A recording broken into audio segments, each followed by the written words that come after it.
Excuse me, are you the janitor? The question never comes. Nobody asks Benjamin Hayes anything because nobody sees him. Not really. They see the grey uniform, the mop bucket, the quiet man who appears at dawn and vanishes into hallways employees never notice.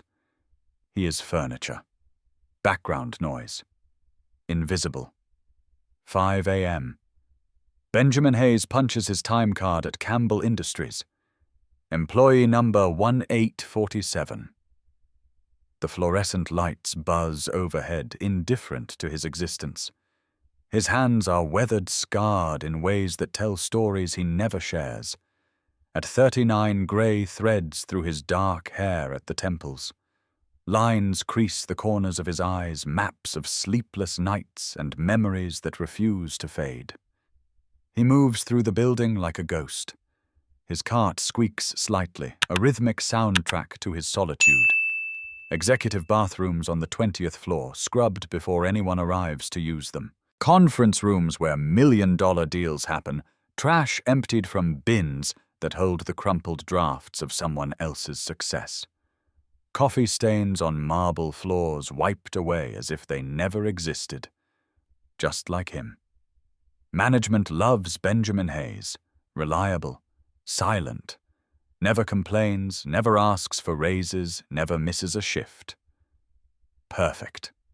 The kind of employee who makes their jobs easier by making himself smaller.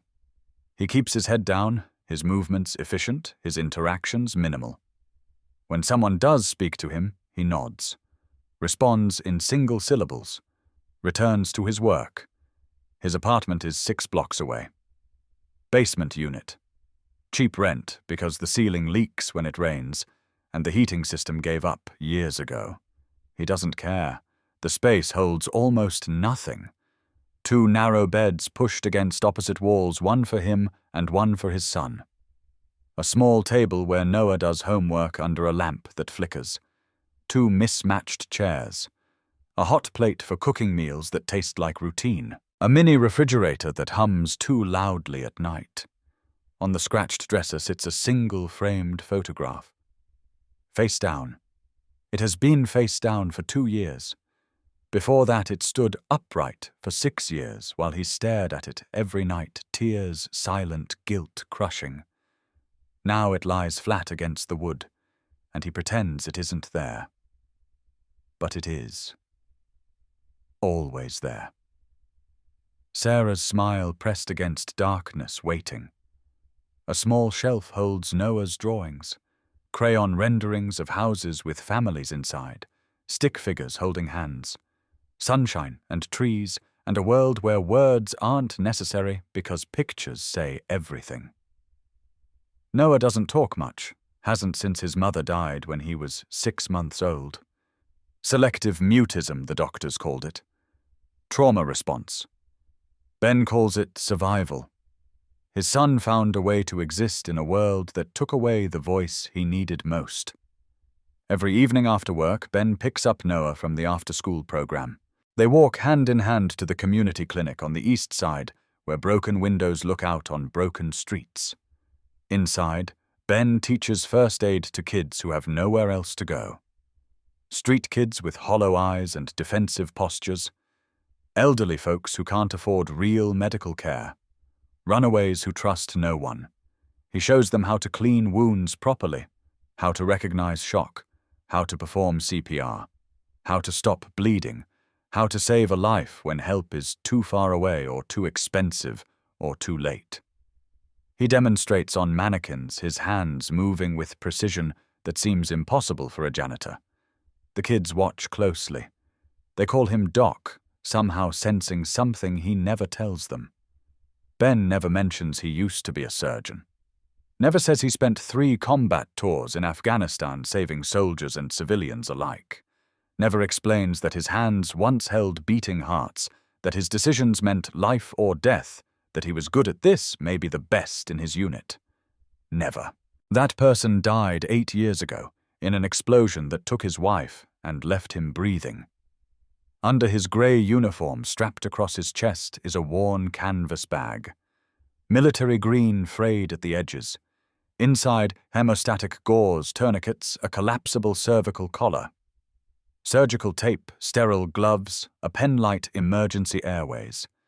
Military-grade trauma equipment that has no place in a janitor's life. He carries it everywhere, every single day, just in case. In case of what he doesn't say. But his body knows. His training knows. Some part of him is still standing in that field hospital, still trying to save everyone. Still failing, at night after Noah falls asleep, drawing pictures of families. Ben sits at the small table, coffee gone cold in his cup, hands shaking slightly from exhaustion or memory he can't tell anymore. The photo on the dresser calls to him. He never answers. 8 years of silence. 8 years of punishment. 8 years of believing he doesn't deserve to live fully when Sarah doesn't live at all. The city outside his window hums with life. Cars pass. People laugh in the distance. The world continues indifferent to his grief. He is invisible here too. Exactly how he wants it. Invisible means safe. Invisible means no one asks questions. Invisible means he can't fail anyone who matters. But invisibility, like everything else, is temporary. Soon a desperate child will shatter his carefully constructed isolation. Soon he'll be forced to choose between hiding and healing. Soon the invisible man will be seen. And once seen, there's no going back to the shadows. For now, though, he sits in darkness. Alone, but not lonely, because loneliness would require acknowledging that he wants connection. He doesn't, can't, won't. He is a ghost haunting his own life, and ghosts don't get second chances. The universe, however, has other plans. Victoria Campbell wakes at 5:30 a.m. to an alarm that sounds like ambition. She's in her office, by 6 cities spread below her 20th floor windows like conquered territory. At 34, she runs an empire her father built from dreams and determination. Campbell Industries, enterprise software solutions, Fortune 500 clients, annual revenue in 9 figures. Success measured in metrics that never sleep. She divorced 2 years ago. Her ex-husband wanted a trophy wife who smiled at dinner parties and stayed silent during business discussions. He wanted someone who made him look good, not someone who made him obsolete. The marriage lasted 3 years. The divorce took 6 months. She got Emma. He got his freedom. Everyone pretended it was amicable. Now she works 16-hour days, arrives before sunrise, leaves after dark. Eats lunch at her desk while reviewing contracts, takes calls during dinner, sleeps 4 hours if she's lucky. She tells herself it's necessary. Someone has to run the company. Someone has to prove women can do this. Someone has to show Emma that strength means never stopping. But guilt rides her shoulders like a weight she can't put down. Emma, 6 years old, blonde curls, bright eyes, careful smile. The daughter who colors quietly in the corner of her mother's office, who says it's okay when dinner gets postponed again, who never complains about the nanny putting her to bed most nights. Emma has a small desk beside Tori's massive one. Child-sized furniture in a room built for power. She brings her coloring books, her tablets, her toys. She plays alone while her mother conquers the business world. She's learned to be quiet, to not interrupt, to make herself small, so the important work can happen. At 6 years old, she already understands that some things matter more than her. Tori sees it. The loneliness in her daughter's eyes. The way Emma lights up when the nanny arrives because at least someone is paying attention. The careful way she asks, "Can we have dinner together tonight?" Mommy followed immediately by, "But I know you're busy. It's okay." 6 years old and already managing her mother's guilt. Every Thursday evening, Emma has ballet practice from 5 to 7. Mrs. Paula Chen, her nanny, brings her to the building after school. They wait in the employee playroom, a cheerful space with puzzles and books and games Emma rarely touches because she's waiting. Always waiting. For her mother to be done, to be available, to be present. Except for the past 3 months, Emma hasn't been waiting in the playroom. She's been disappearing. Slipping away when Mrs. Chen is distracted. Taking the service elevator down, down, down to the basement levels where the forgotten people work. Where she found Noah Hayes, 7 years old. Dark hair, serious eyes, hands that draw instead of speak. He was sitting alone in a basement corridor creating pictures on scrap paper when Emma discovered him. 2 lonely children recognizing each other across the distance adults create. She sat down beside him, pulled out her crayons. They drew together in silence, and somehow that silence said everything. Benjamin Hayes found them one Thursday 3 months ago. Panic shot through him seeing his son with a stranger's child. But Emma looked up with those bright eyes and said, "We're drawing families. Want to see?" And he couldn't say no, so he supervised, made sure it was safe, appropriate, proper. Told himself it was temporary. It wasn't temporary. Emma came back every Thursday. Noah waited for her. They drew together, played simple games, existed in a space where neither was lonely. And Benjamin, despite every instinct telling him to keep distance, found himself teaching them things. How to tie a proper knot, how to whistle through your fingers, how to identify clouds. Small lessons that filled time while he worked nearby. Emma started talking about Mr. Ben at home. How he was kind, how he listened, how he made everything feel safe. Tori noticed her daughter's happiness and felt simultaneous gratitude and shame. Gratitude that someone was giving Emma what she needed. Shame that it wasn't her. She should stop it. Should forbid her daughter from spending time with a janitor she knows nothing about. Should keep Emma close, protected, supervised. Should. But Emma smiles more now. Talks more. Seems less like a child bearing the weight of her mother's ambitions. So Tori lets it continue, telling herself it's harmless, temporary fine. But nothing is ever fine when it's built on avoidance. Tori has been avoiding more than her daughter lately. Numbers in the quarterly reports don't add up. Money moves through accounts that shouldn't exist. When she questions her CFO, Gregory Walsh, he smiles with white teeth and empty reassurances. She doesn't believe him. Her instincts, the same ones that built this company, scream danger.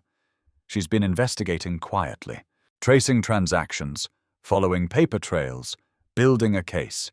Gregory Walsh has been stealing from Campbell Industries. Millions, maybe more. Moving money through shell companies, fake vendors, offshore accounts. Covering his tracks with falsified reports and corrupted oversight. He's been doing this for years right under her nose, and she only noticed 6 months ago. Tonight, Thursday night, she's staying late to find the final piece, the backup files that will prove everything. Tomorrow morning, she'll present her findings to the board. Gregory Walsh will be arrested. Justice will be served. She'll save her father's company from the man he trusted most. She doesn't know Gregory Walsh is desperate. Doesn't know he already suspects she's found the evidence. Doesn't know he's made arrangements, hired men, planned violence. Doesn't know that tonight in the parking garage she walks through every Thursday her life will change forever. Emma waits in the playroom doing a puzzle with Mrs. Chen. Noah waits in the basement hoping Emma will visit one more time before the weekend. Benjamin mops floors 3 levels down, counting minutes until he can pick up his son and return to their small, safe, invisible life. And the universe holds its breath, preparing to shatter everything. Benjamin wakes Noah at 6. Their morning routine is choreographed by repetition.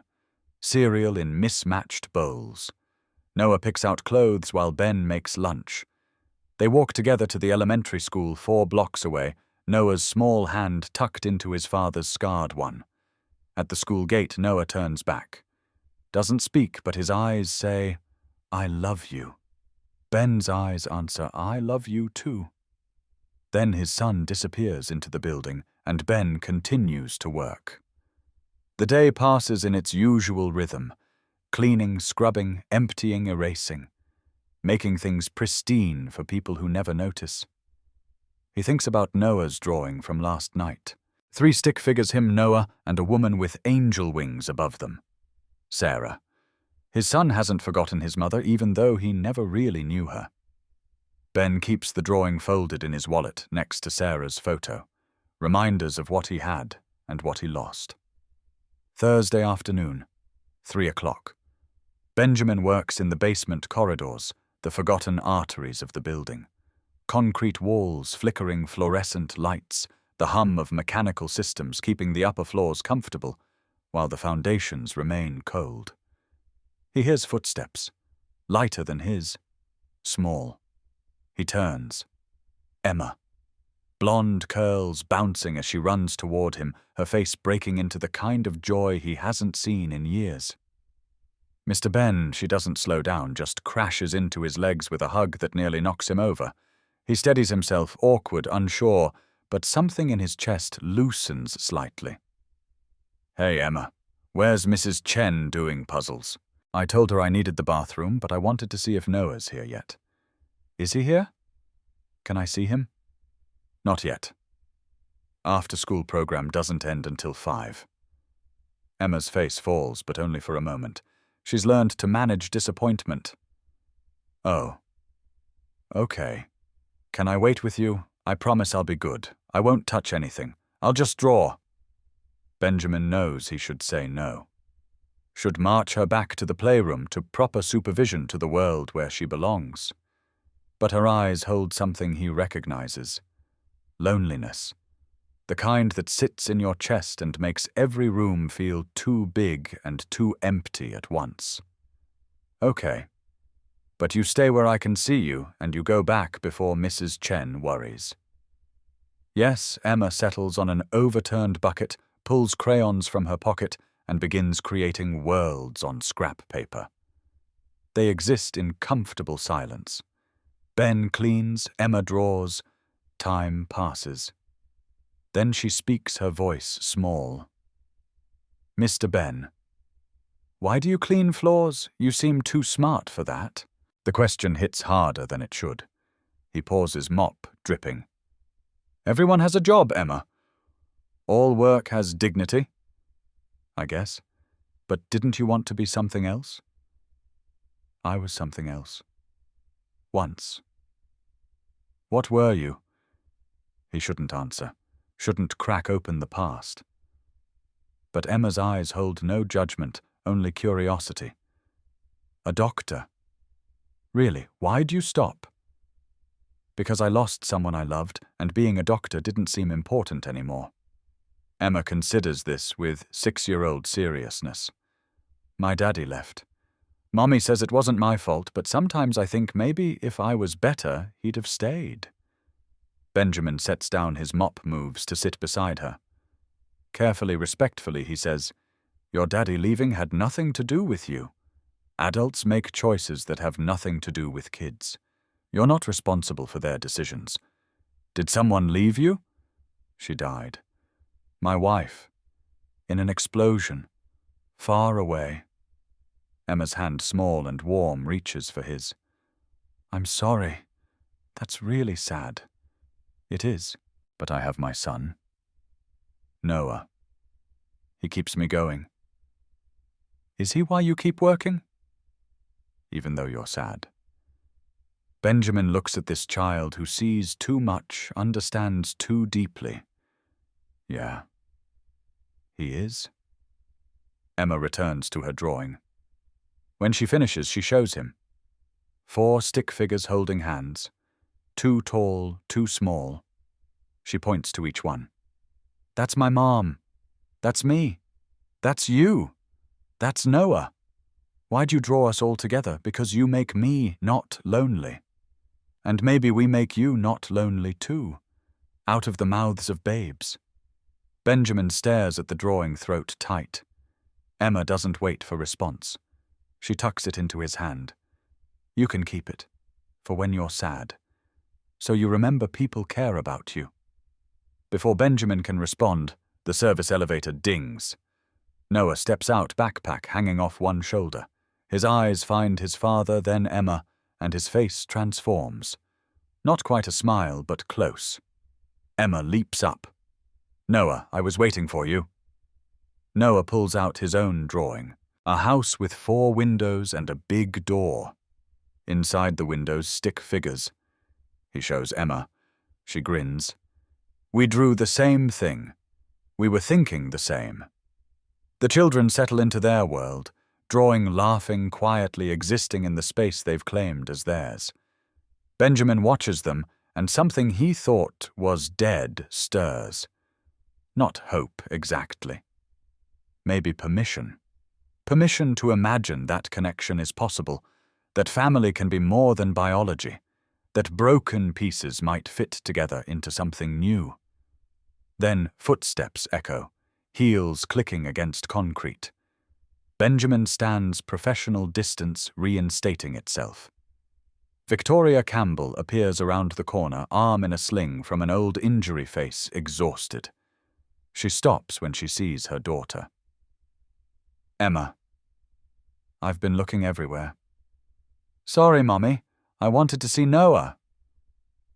Tori's eyes move to Benjamin. They've never properly met, despite 3 months of basement visits. He sees her assessment, the questions forming. "Who is this man? Why is my daughter so comfortable with him? Should I be worried?"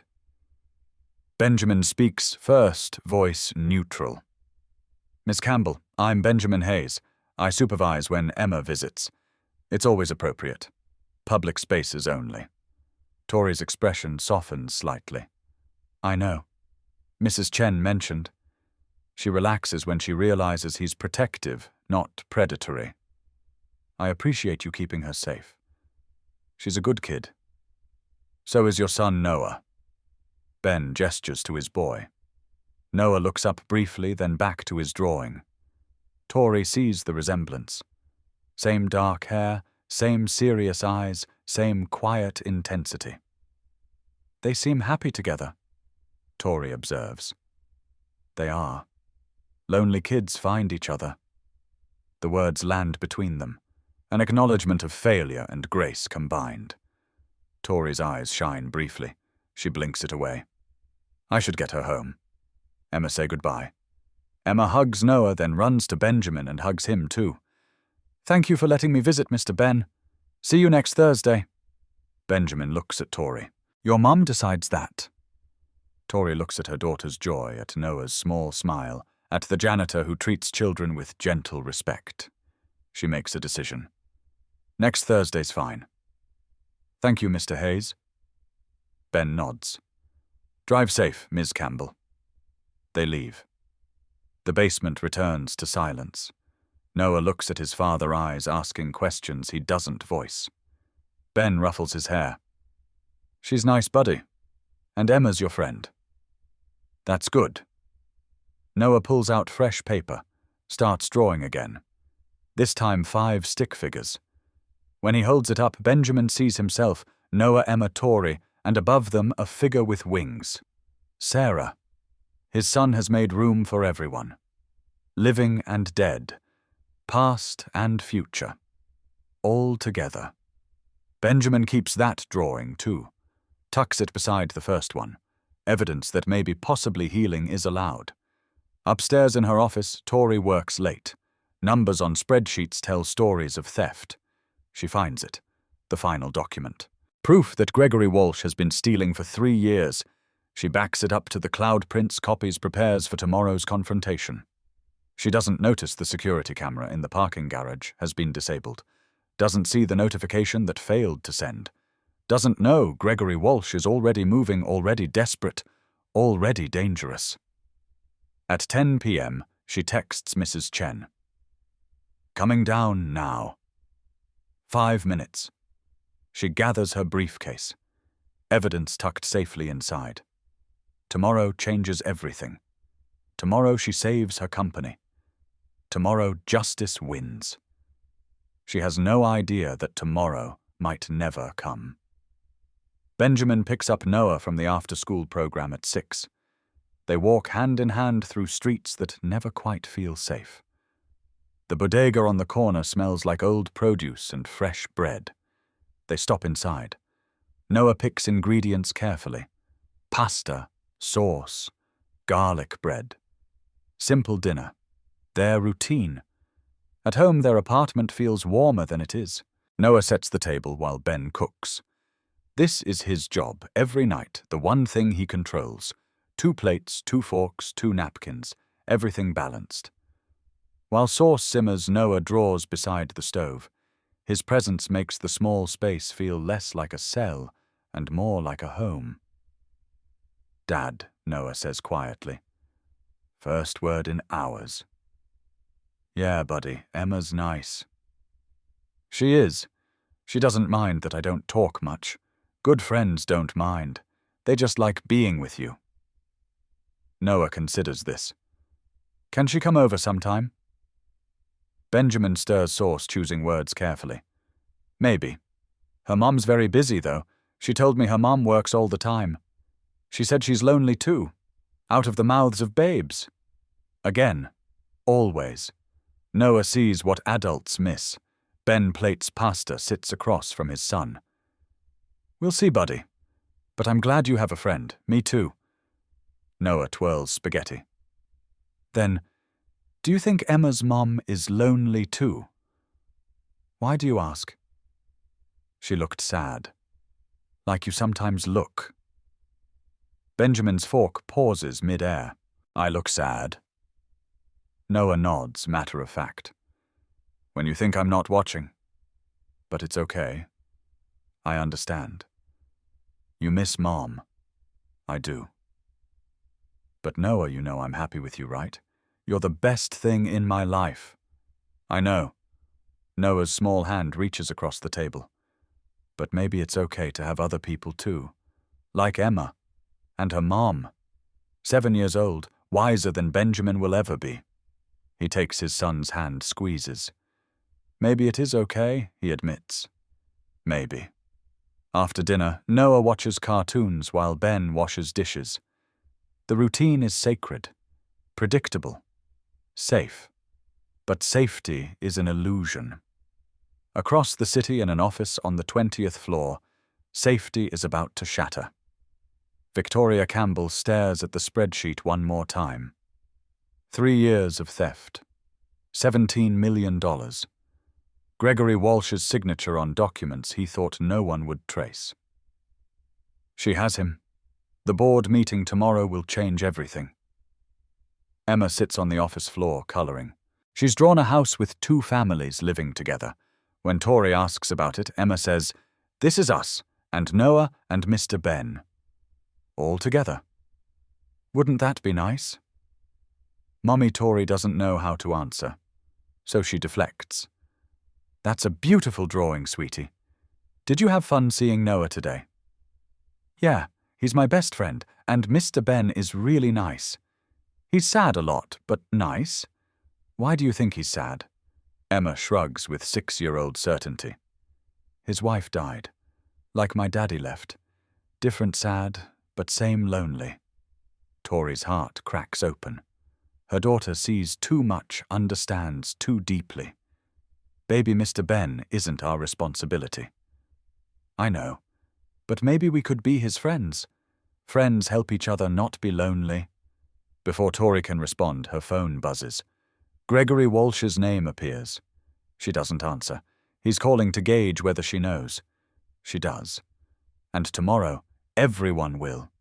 At 10:15 p.m., Emma falls asleep on the office couch, curled under a blanket Tori keeps for late nights. Too many late nights. Tori looks at her daughter and makes a promise to herself. After tomorrow, after the board meeting, after Walsh is arrested and the company is saved, she'll work less. Be present more. Give Emma the mother she deserves. But first, tomorrow has to come. She texts Mrs. Chen in the lobby playroom. "Coming down now. 5 minutes." She gathers her briefcase. Inside evidence that will destroy Gregory Walsh. Justice in paper form. The elevator ride down feels longer than usual. Ding. Sublevel 2.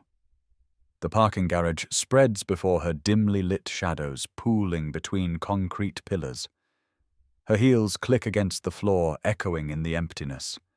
She walks toward her car keys already in hand. She doesn't hear them coming. Doesn't see the two figures emerging from behind a van until it's too late. Ski masks, black clothes, hands reaching. Tori tries to run, but one grabs her arm, yanks her backward with violence that shocks her nervous system. Her briefcase flies. Papers scatter like white birds across concrete. Evidence everywhere and nowhere. Where are the backup files? A voice muffled but familiar. Male. Angry. Desperate. I don't. His fist catches her stomach. Air evacuates her lungs. She doubles over, gasping, the world tilting. The second man grabs her from behind, shoves her head against a concrete pillar. The impact explodes through her skull. White light, then red, then darkness creeping in at the edges. The backup files. Where are they? Tori can't answer, can't breathe, can't think. One of them raises his hand to strike again. She sees it coming. Can't move. Someone's coming. The other hisses. We need to go. Now they release her. She collapses, concrete cold against her cheek. Footsteps running, car door slamming, engine roaring. Then silence. Just her ragged breathing and the distant hum of the building's mechanical systems. She has to move, has to call for help, has to stay conscious for Emma. But darkness pulls at her seductive and insistent. Just for a moment, she thinks. Just rest for a moment. Upstairs, Mrs. Chen checks her watch. 10:35. 15 minutes. She calls Tori's phone. No answer. Worry pricks at her. Emma, sweetie, wake up. We need to find your mummy. Emma stirs, rubbing her eyes. Is Mummy done? I think so, but she's not answering. Let's go down to the garage together, okay? Stay close to me. They take the elevator. Ding. Sublevel 2. The doors open onto dimness. Mrs. Chen steps out cautiously. Emma's hand gripped tightly in hers. Miss Campbell, she calls out. Her voice echoes, returns unanswered. Then Emma sees her. Mommy! She tries to run forward, but Mrs. Chen holds her back. Stay behind me, baby. Don't touch her. Tori lies on the concrete face, bruised and swelling arm bent at an unnatural angle. Blood pools beneath her head. Papers scattered everywhere like evidence of violence and corporate crime combined. Isses. Chen's hands shake as she pulls out her phone. Dials 911. Tries to remember first aid training she hopes she never needs. Emma stands frozen. 6 years old, watching her mother die on cold concrete. Then she remembers. Mr. Ben. Mr. Ben helped her when she fell last week. Mr. Ben knows things. Mr. Ben will know what to do. She pulls free from Mrs. Chen's grip and runs, back to the elevator, jabbing the lobby button over and over. Come on, come on, come on. The doors open. She bursts into the lobby. Heart pounding, tears streaming, terror choking her voice. She sees him. Benjamin Hayes. Grey uniform, emptying a trash can near the main entrance. Emma runs straight to him, grabs his uniform with both small hands. Mr. Ben, she sobs.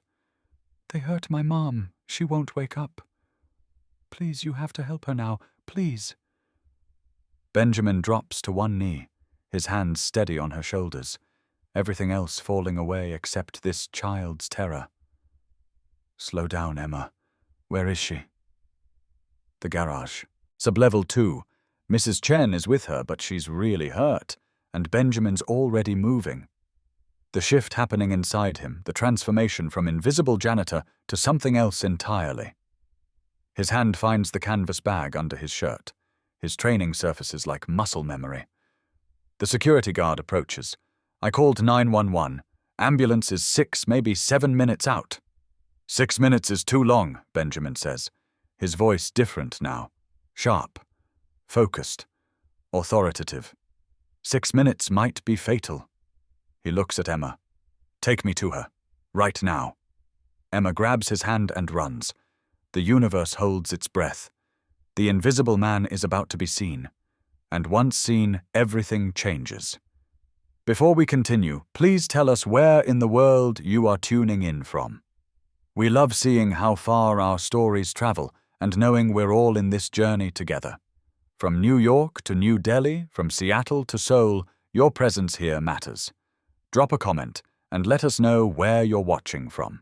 Because this story, What Happens Next, is about the power of showing up when someone needs you most.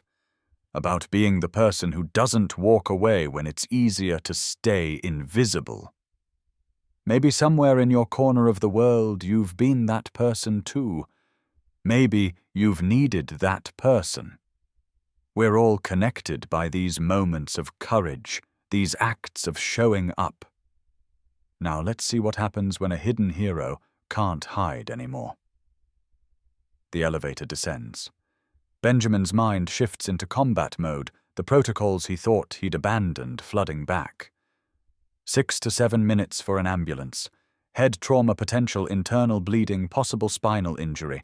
Every second matters. Every decision could mean the difference between life and death. The doors open. Emma pulls him forward. Benjamin's eyes scan automatically. Threat assessment. No attackers visible. 1 victim down. Papers scattered. No active danger, Miss. Chen kneels beside Victoria Campbell, her hands hovering uselessly, terror making her freeze. She looks up when Benjamin arrives. Relief floods her face. Thank God. I don't know what Benjamin's already moving, dropping beside Tori with practiced efficiency. His hands go to her neck, checking pulse. Thready but present. Approximately 110 beats per minute. Her body compensating for blood loss. Breathing shallow, labored. Unconscious. He checks her pupils. Left one slightly dilated. Concerning. Possible intracranial bleeding. He palpates her skull gently. Laceration bleeding steadily but not arterial. He moves to her abdomen. Rigid. Defensive. Internal bleeding likely. How long has she been unconscious? His voice is clinical now. Doctor voice. A voice he hasn't used in 8 years. Maybe 5 minutes.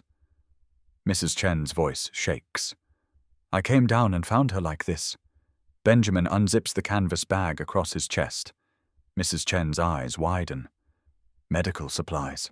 Military-grade trauma equipment that has no place in a janitor's possession. Call 911 back. Benjamin's hands move with precision, pulling out hemostatic gauze, a cervical collar tape. Tell them trauma patient, unconscious, significant head injury possible. Internal bleeding, suspected fractured ribs and arm. Trauma team needs to be ready. You're a janitor, Mrs. Chen says, but she's already dialing. Make the call. She does. Her hands shaking as she relays information she doesn't understand. Benjamin works. He packs the head wound with hemostatic gauze, applying pressure to stop bleeding. He checks her spine, carefully running experienced hands along vertebrae. No obvious deformity. He applies the cervical collar with practiced movements, securing it properly. Her left arm is clearly fractured. He splints it using supplies from his bag and a magazine from a nearby car. Emma stands a few feet away, watching with frightened eyes. Benjamin glances at her. Emma, I need you to be brave for your mom. Can you do that? She nods, trembling. Good girl. Come here and talk to her. Tell her you're here. Let her hear your voice. Emma moves closer, kneeling carefully. Mom, she whispers. It's me. Mr. Ben is here. He's helping you. You're going to be okay. Please be okay.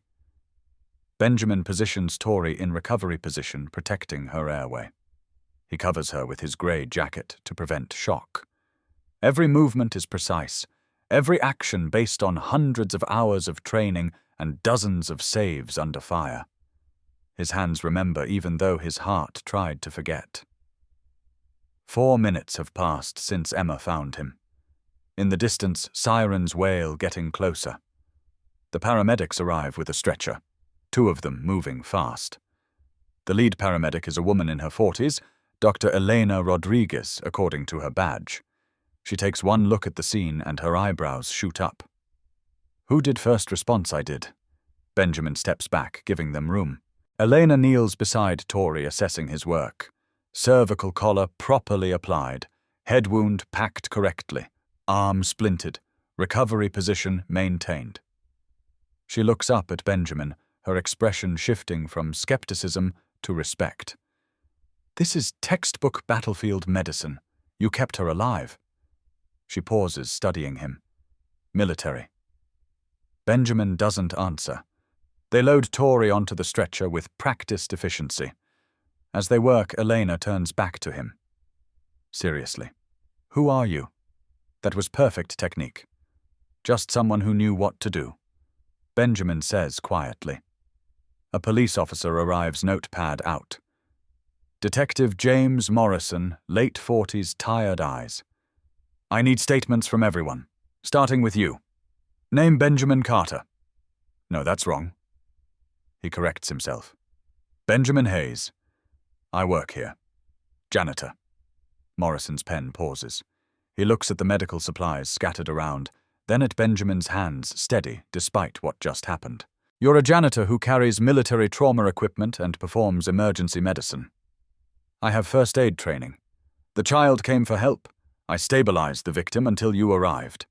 Benjamin watches the ambulance pull away, lights flashing red and white against the concrete walls. Tori's unconscious face disappears into the back. Emma rides with her small hand holding her mother's. Mrs. Chen follows in a separate car.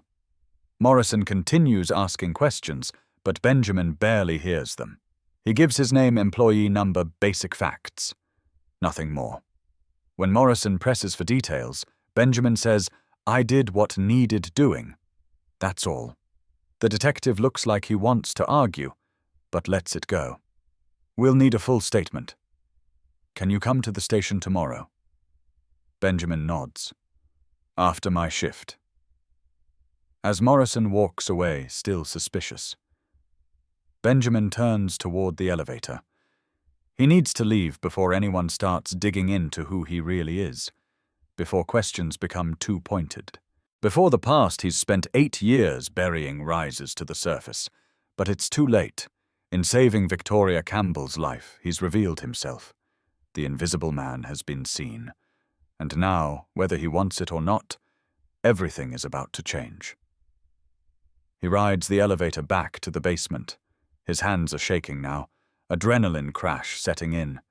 He sits on the overturned bucket where Emma drew pictures just hours ago, closes his eyes, breathes. The photo in his wallet burns against his chest. Sarah. He saved someone tonight. For the first time in 8 years, he used his skills to save a life that mattered to someone. To Emma. That little girl who trusted him completely. His phone buzzes. The after-school program, reminding him Noah is waiting for pickup. He's an hour late. Benjamin stands, steadies himself, returns to the life he knows. But that life is ending. The universe has other plans, and Benjamin Hayes, whether he's ready or not, is about to step out of the shadows and into the light. Benjamin sits in the emergency room waiting area at midnight. Noah beside him, drawing quietly to process what he doesn't understand. The hospital smells like antiseptic and fear. Fluorescent lights buzz overhead. People move through hallways with purpose Benjamin once shared back when he wore scrubs instead of a grey uniform. Mrs. Chen finds them, her face's pale eyes red from crying. She sits heavily in the plastic chair beside Benjamin. "They're operating," she says. "Internal bleeding. Fractured skull. Broken ribs. Broken arm." The doctor said, she swallows hard. He said, "If you hadn't stabilized her, she would have died before the ambulance arrived. She'd have bled out or her airway would have closed. You saved her life." Benjamin stares at his hands. Scarred hands, surgeon's hands, janitor's hands, Hands that saved Victoria Campbell because they remembered how, even when his heart tried to forget. "Where's Emma?" he asks. "With her grandmother, flying in from Boston. Should be here in a few hours." Mrs. Chen touches his arm. "Thank you. I didn't know what to do." I froze. "But you knew exactly what to do." "How did you know first aid training?" he says. The lie comes easily. Years of practice. But Mrs. Chen isn't stupid. That wasn't first aid. That was advanced trauma care, military precision. She leans closer. "Who are you really?" Before Benjamin can deflect, a doctor approaches. Young, exhausted, still in surgical scrubs. Dr. Sarah Mitchell, according to her badge. The name hits Benjamin like a fist. Sarah. Always Sarah. "Are you Benjamin Hayes?" He stands. "Yes, I'm Dr. Mitchell. I operated on Ms. Campbell. She's stable. Critical, but stable. We had to repair a grade 3 splenic laceration, control intracranial bleeding, set multiple fractures. She's in ICU now. Induced coma for the next 24 to 48 hours while the swelling reduces." "Will she live?" Dr. Mitchell's expression softens. "Because of you." "Yes, your intervention bought her the time she needed. The cervical collar prevented spinal injury. The hemostatic gauze controlled bleeding. The recovery position protected her airway." She pauses. "I've been practicing emergency medicine for 10 years. That was some of the best field medicine I've ever seen. Where'd you train?" Benjamin's jaw tightens. "Long time ago." Dr. Mitchell studies him, sees something in his eyes. "Military." He doesn't answer. "Can I see her family only right now? But I'll make a note that you're approved. Without you, there wouldn't be a patient to visit." Dr. Mitchell extends her hand. "Thank you, Mr. Hayes. You're a hero." Benjamin doesn't shake her hand, doesn't accept the label. Heroes don't spend 8 years hiding from their calling. Heroes don't let guilt destroy them. Heroes show up. He just happened to be there. He leaves before anyone can ask more questions. Noah's hand finds his as they walk to the car. In the parking lot, under harsh orange streetlights, Benjamin brakes. He sits in the driver's seat, hands gripping the steering wheel, and for the first time in years he cries. Not silent tears, full gasping sobs that shake his entire body. Noah climbs into his lap, small arms wrapping around his neck. "It's okay, Dad. You helped her. You did good." "I was supposed to save people," Benjamin chokes out. "That's what I trained for, what I was good at." "But I couldn't save Mom." Noah finishes gently. "I know. But Dad, you can't save everyone. Even doctors can't save everyone. 7 years old. Speaking truth, Benjamin can't yet accept." They drive home in silence. Noah falls asleep in the passenger seat, head against the window. Benjamin carries him inside, tucks him into bed, kisses his forehead. Then he sits at their small table and stares at the photo he keeps face down on the dresser. For the first time in 2 years, he picks it up. Sarah's smile looks back at him. Nurse's scrubs. Standing beside him outside their field hospital in Kandahar. Both so young, so certain they could save the world. "I saved someone tonight, Sarah," he whispers. "First time since you. First time I wanted to." The photo doesn't answer. But in the silence, Benjamin feels something shift. Not forgiveness. Maybe permission. Permission to try again. Permission to use the skills she helped him develop. Permission to stop punishing himself for surviving when she didn't. He doesn't put the photo back face down. Leaves it upright. Small step. But steps are how journeys begin. His phone buzzes. Unknown number.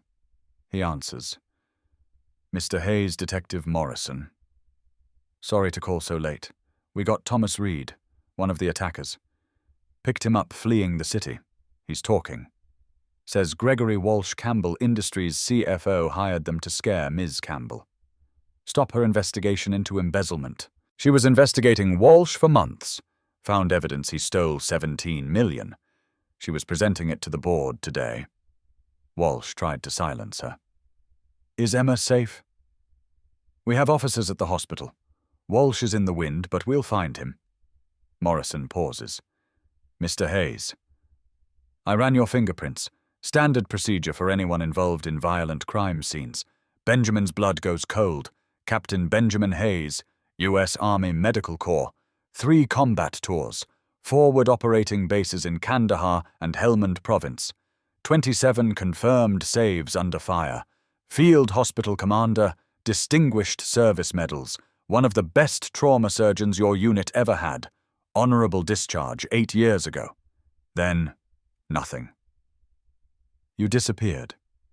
My service record is my business. Why is a decorated combat surgeon working as a janitor? That's my business too. Morrison's voice softens. Captain Hayes, I'm not your enemy, but people are going to ask questions. Press will dig. You saved a CEO's life using military medicine. They're going to want your story. I don't have a story. I did what anyone with training would do. No, you did what only someone with extraordinary training could do. Don't diminish that. Benjamin hangs up, sits in darkness. The invisible man has been seen, and now the consequences are starting. The next morning, Noah wakes first. Finds his father asleep at the table, head on folded arms, Sarah's photo upright beside him. Noah doesn't wake him, just drapes a blanket over his shoulders and gets ready for school alone. When Benjamin wakes, there's a drawing on the table. Noah's work. A man in a grey uniform, but in the background a faint white coat. And words in careful 7-year-old handwriting. My dad is a hero. Benjamin folds the drawing, puts it in his wallet beside Sarah's photo. Then he gets ready for work. Because heroes or not, invisible or seen janitors still have floors to mop. But when he arrives at Campbell Industries, everything's changed. Employees stare, whisper, someone starts clapping. Then another. Then the entire lobby erupts in applause. Benjamin Hayes stands frozen as dozens of people he's been invisible to for 3 years see him for the first time. And he has no idea how to be visible anymore. The basement becomes his refuge. Benjamin retreats to the forgotten corridors, where people rarely venture, where he can work in silence, without eyes tracking his every movement. But even here he's not safe. Word spreads through buildings faster than fire. Margaret Foster finds him first. Board member 62 sharp mind wrapped in grandmother warmth. She approaches carefully like he's a wounded animal who might bolt. Mr. Hayes, I wanted to thank you personally. Victoria is like a daughter to me. What you did, I appreciate the thanks, but I need to get back to work. Of course. But Benjamin, if I may call you Benjamin, you should know the board is discussing how to properly recognize your actions. No recognition necessary. I thought you might say that. Margaret sits on the overturned bucket where Emma usually draws. Tell me something. Why does a trauma surgeon work maintenance? The question hangs in the fluorescent buzz. Benjamin continues mopping, hoping she'll leave if he doesn't engage. She doesn't. I did some research this morning. Captain Benjamin Hayes. Exemplary service record. Dozens of lives saved in impossible conditions. Then 8 years ago, your wife, Lieutenant Sarah Hayes, died in an IED explosion. You finished your deployment, took honorable discharge, and vanished. No medical practice, no family contact. Just gone. Benjamin's hands tighten on the mop handle. My past isn't your concern. It is when that past saved Victoria's life. Margaret's voice gentles. You're not the only person who's lost someone, Benjamin. You're not the only one who's hidden from pain. But hiding doesn't honor their memory. Living does. You don't know anything about it. You're right. I don't know your specific pain. But I know Victoria. Know she works herself to exhaustion trying to prove she's enough. Know she's raising Emma alone because her ex-husband wanted decoration, not partnership. Know she's terrified every day that she's failing at everything. What's your point? My point is that broken people recognize each other. You saved her life not just with your medical skills, but because you understand what it means to barely hold on. That matters. Don't diminish it. Margaret leaves. Benjamin stands alone in the basement, her words echoing in the concrete silence. Broken people recognize each other. Maybe that's why Emma gravitates to him. Why Noah lights up around Emma. Why he feels something crack open when he sees Victoria's determination mixed with exhaustion. Upstairs in ICU, Victoria wakes. Confusion first, then pain, then panic. Emma, she tries to say, but her throat is raw from intubation. A nurse appears, calm and professional. Ms. Campbell, you're in the hospital. You were attacked. You're safe now. Emma is safe. She's with your mother in the waiting room. Tori tries to sit up. Pain explodes through her ribs. The nurse gently restrains her. You have fractured ribs, a broken arm concussion, and surgical repairs to your spleen. You need to stay still. The attack. Memories flood back.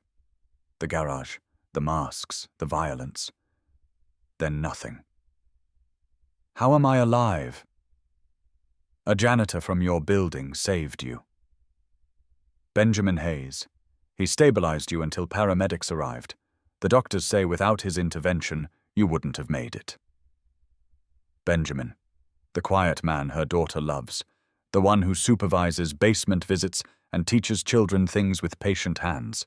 He saved her life. Where is he? He left last night after you went into surgery. Haven't seen him since. I need to thank him. You need to rest. The nurse adjusts her IV. Detective Morrison wants to talk to you when you're ready. About the attack. An hour later, Morrison sits beside her hospital bed, notepad out.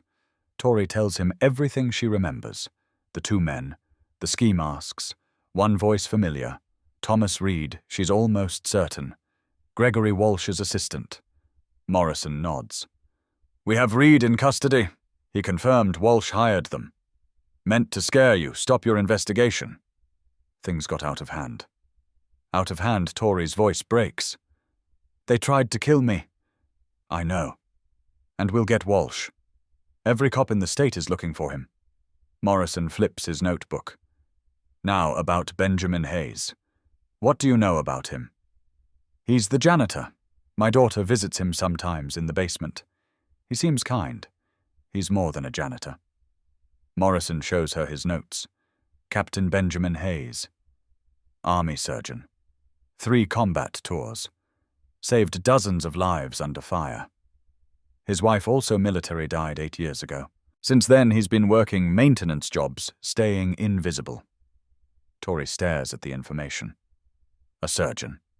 The gentleman who teaches Emma to whistle is a decorated war hero hiding as a janitor. Why, she asks. That's what I want to know. Morrison taps his pen. People don't go from that level of skill to mopping floors without a reason. Trauma, most likely. PTSD. Survivor's guilt. Maybe all of it. He saved my life. He did. With textbook battlefield medicine that most paramedics couldn't replicate. Morrison leans forward. Ms. Campbell, I think Benjamin Hayes has been punishing himself for 8 years for not being able to save his wife. And last night he saved you instead. Tears stream down Tori's face. Where is he now? Working. Like nothing happened. I need to see him. You need to rest. Morrison stands. I'll tell him you're asking for him. But Ms. Campbell, go easy. That man's been broken for a long time. Being a hero again might be more than he can handle. After Morrison leaves, Tori lies in the hospital bed staring at the ceiling. Benjamin Hayes, combat surgeon, widower, father, janitor, hero. A man who saved her life while hiding from his own. Emma appears in the doorway, her grandmother Helen behind her. Mommy. Emma runs to the bed, careful not to jostle her mother. You're awake, hi baby. Tori pulls her daughter close with her good arm. I'm okay. I'm here. Mr. Ben saved you. Emma's eyes shine with tears. I got him and he came, and he had special medicine, and he made you not die. He did. He saved my life. Because he's good. I told you he was good, Mommy. Emma buries her face in her mother's neck. I was so scared. I know, baby. I'm so sorry you saw that. Helen Campbell. 60 elegant, even in crisis, sits in the visitor's chair. The police updated me. Gregory Walsh orchestrated this. She shakes her head. Your father trusted that man. Dad didn't see what I saw. The irregularities. The missing money. You found it and nearly died for it. Helen's voice cracks. You and your obsession with proving yourself. Mom, not now. When then, when you work yourself to death? When Emma grows up never seeing her mother. Helen softens. Tori, you almost died. Maybe that's a sign. Maybe it's time to reassess what matters. Tori looks at Emma, still clinging to her. What matters is right here. And downstairs mopping floors is the man who made sure I could still hold her. This Benjamin Hayes. The board wants to honor him, give him a reward. I don't think he'll accept it. Why not? Because Tori says quietly, I don't think he believes he deserves to be honored. I think he's been hiding from recognition for 8 years, and we just forced him into the light. That afternoon, Benjamin receives a summons. Margaret Foster's office. He goes reluctantly, expecting more questions he won't answer. Instead, he finds a simple thank you card.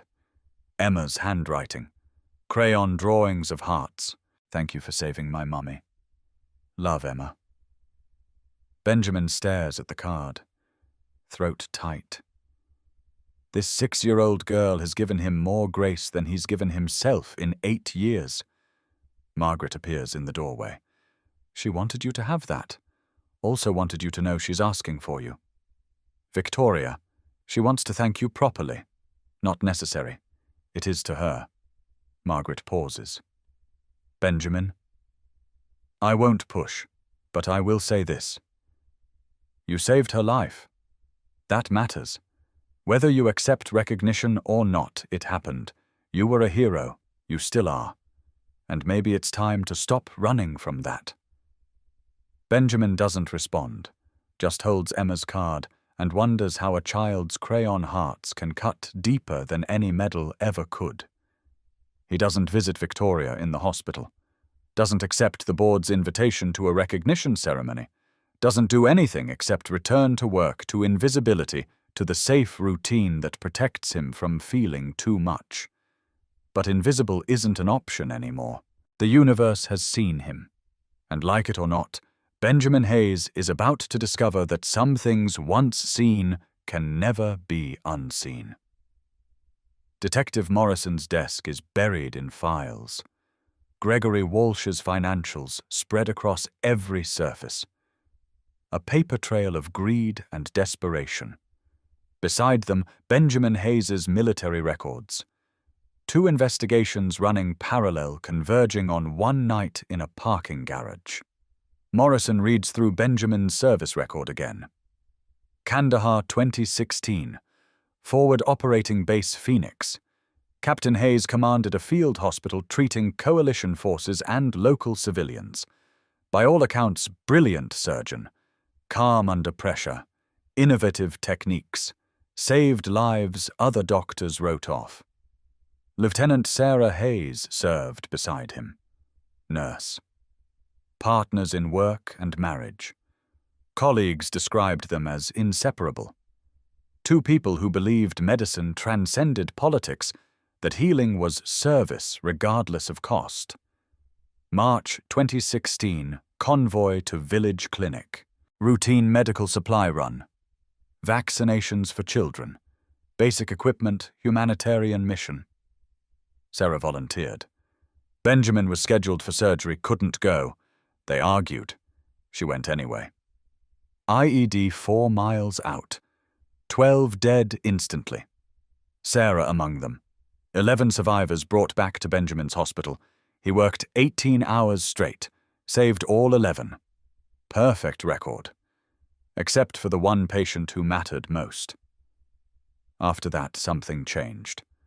Performance remained excellent, but colleagues noted distance. Withdrawal. He finished his deployment with commendations, took honorable discharge, and vanished. No medical practice, no forwarding address, just gone. Until 3 years ago. Employment application at Campbell Industries. Janitor position. Reference from community clinic where he volunteered teaching first aid. No mention of medical background, military service, or skills worth hundreds of thousands annually. Morrison closes the file. This is a man punishing himself. This is survivor's guilt metastasized into self-exile. And last night, circumstances forced him to be who he really is. His phone rings. Officer Ramirez. We got Walsh. Tried to cross into Canada. Bringing him in now. Good. Keep him separate from Reed. I want separate statements. 2 hours later, Gregory Walsh sits in interrogation. 52 years old, silver hair, expensive suit wrinkled from 48 hours running. His lawyer beside him already earning his retainer. My client has nothing to say. Your client hired 2 men to assault Victoria Campbell. Thomas Reed already confessed. Gave us phone records, payment receipts, texts. Walsh ordered it. Walsh's facade cracks slightly. Reed's lying to save himself. Morrison slides photos across the table. Tory's injuries. Bruised face, broken arm, blood. This was supposed to be a warning. This is attempted murder. The lawyer intervenes. My client maintains innocence. Fine. Morrison pulls out different photos, financial records. 17 million moved through shell companies, fake vendors, offshore accounts, all authorized by your client. 3 years of theft. Walsh's face goes white. You can't prove we can. FBI's been helping Ms. Campbell for weeks. They have everything. The assault charge is almost secondary to the embezzlement. You're looking at 25 years minimum.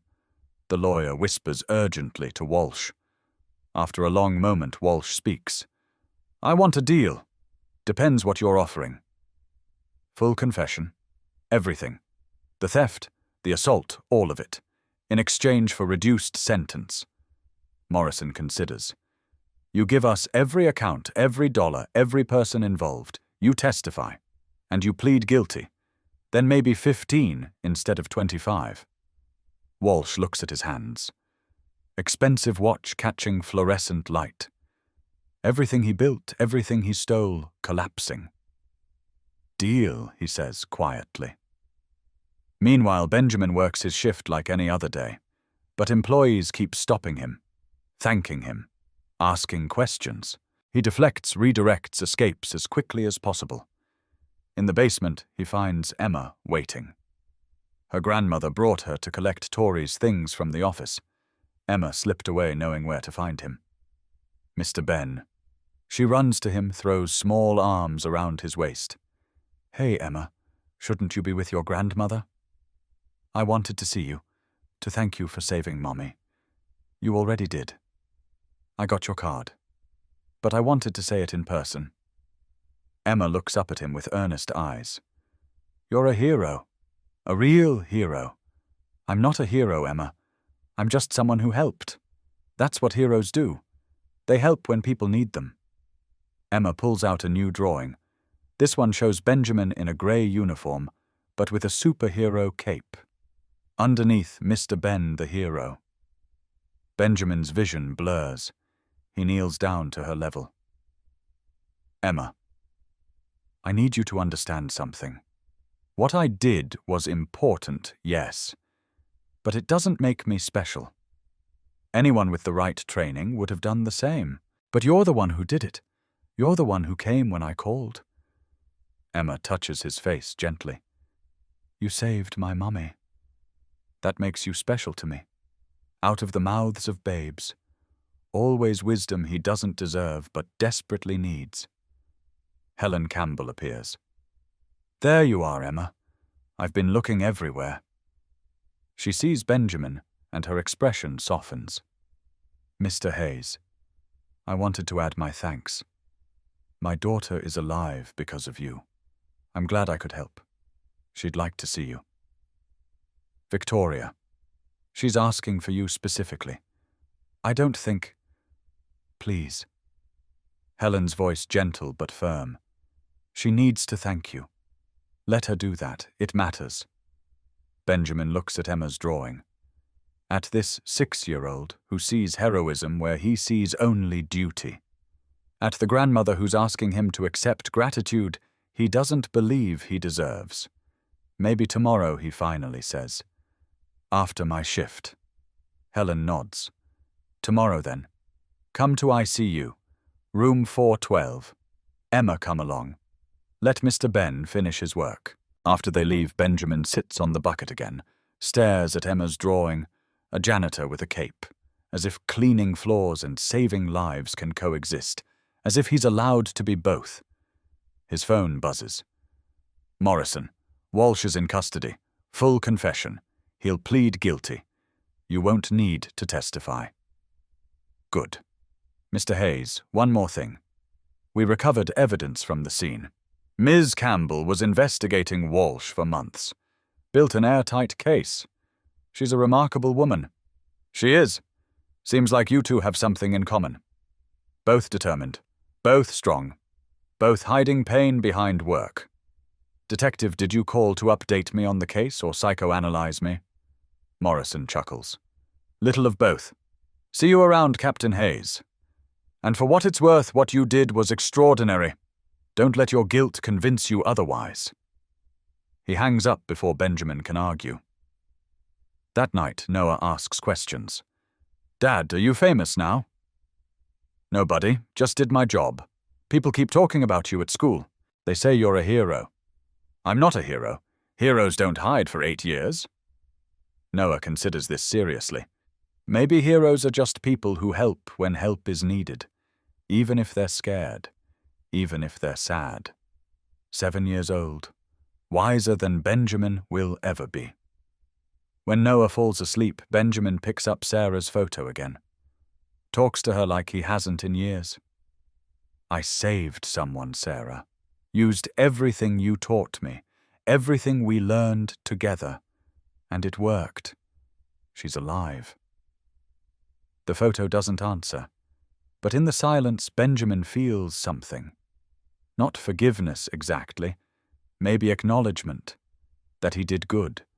That his skills still matter.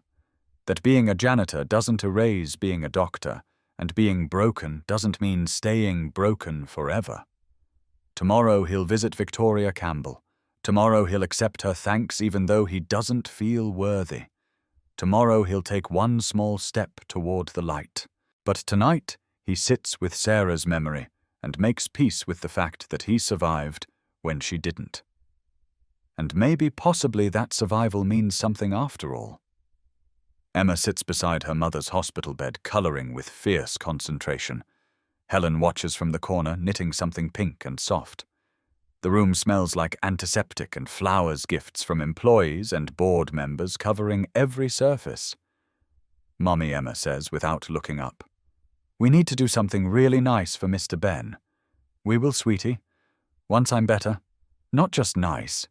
Really, really nice. He saved your life. Emma's crayon presses harder against paper. That's the most important thing anyone's ever done. Tori watches her daughter work. I know, baby. What do you think we should do?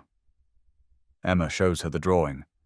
Benjamin and Noah standing beside Tori and Emma. All four holding hands under a rainbow.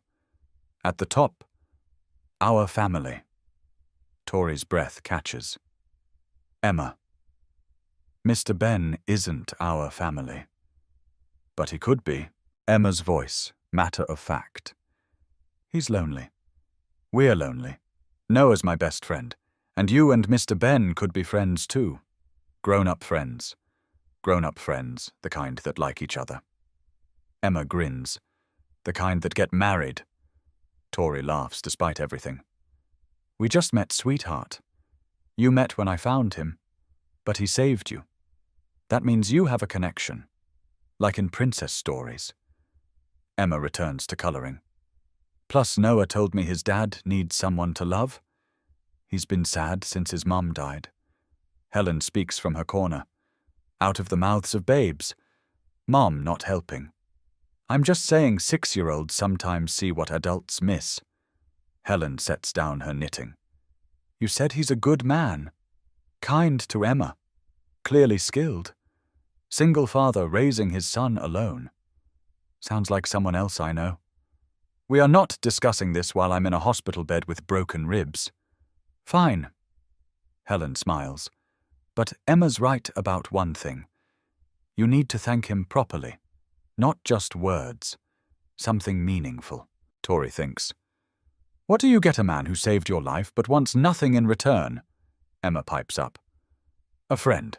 You get him a friend, because that's what he needs most. Later, after Emma and Helen leave for lunch, Tori calls Margaret Foster. I need information on Benjamin Hayes. Everything you found. Margaret arrives within the hour folder in hand. She sits carefully in the visitor's chair, mindful of Tori's injuries. Captain Benjamin Hayes. Margaret begins. Army Medical Corps. 3 tours. Forward Operating Base Phoenix in Kandahar.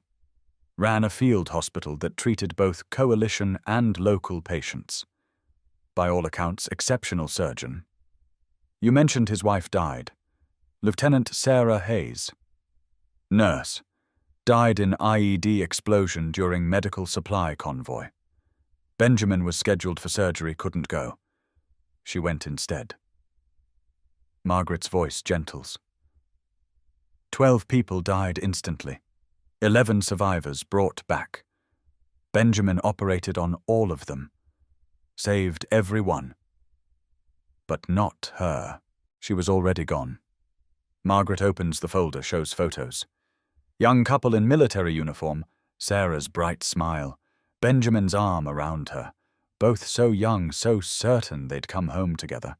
After that, something broke. He finished his deployment, took discharge, vanished. His son Noah was 6 months old when Sarah died. Benjamin raised him alone. No family support, no medical practice, just disappeared. Until he showed up here 3 years ago. As a janitor.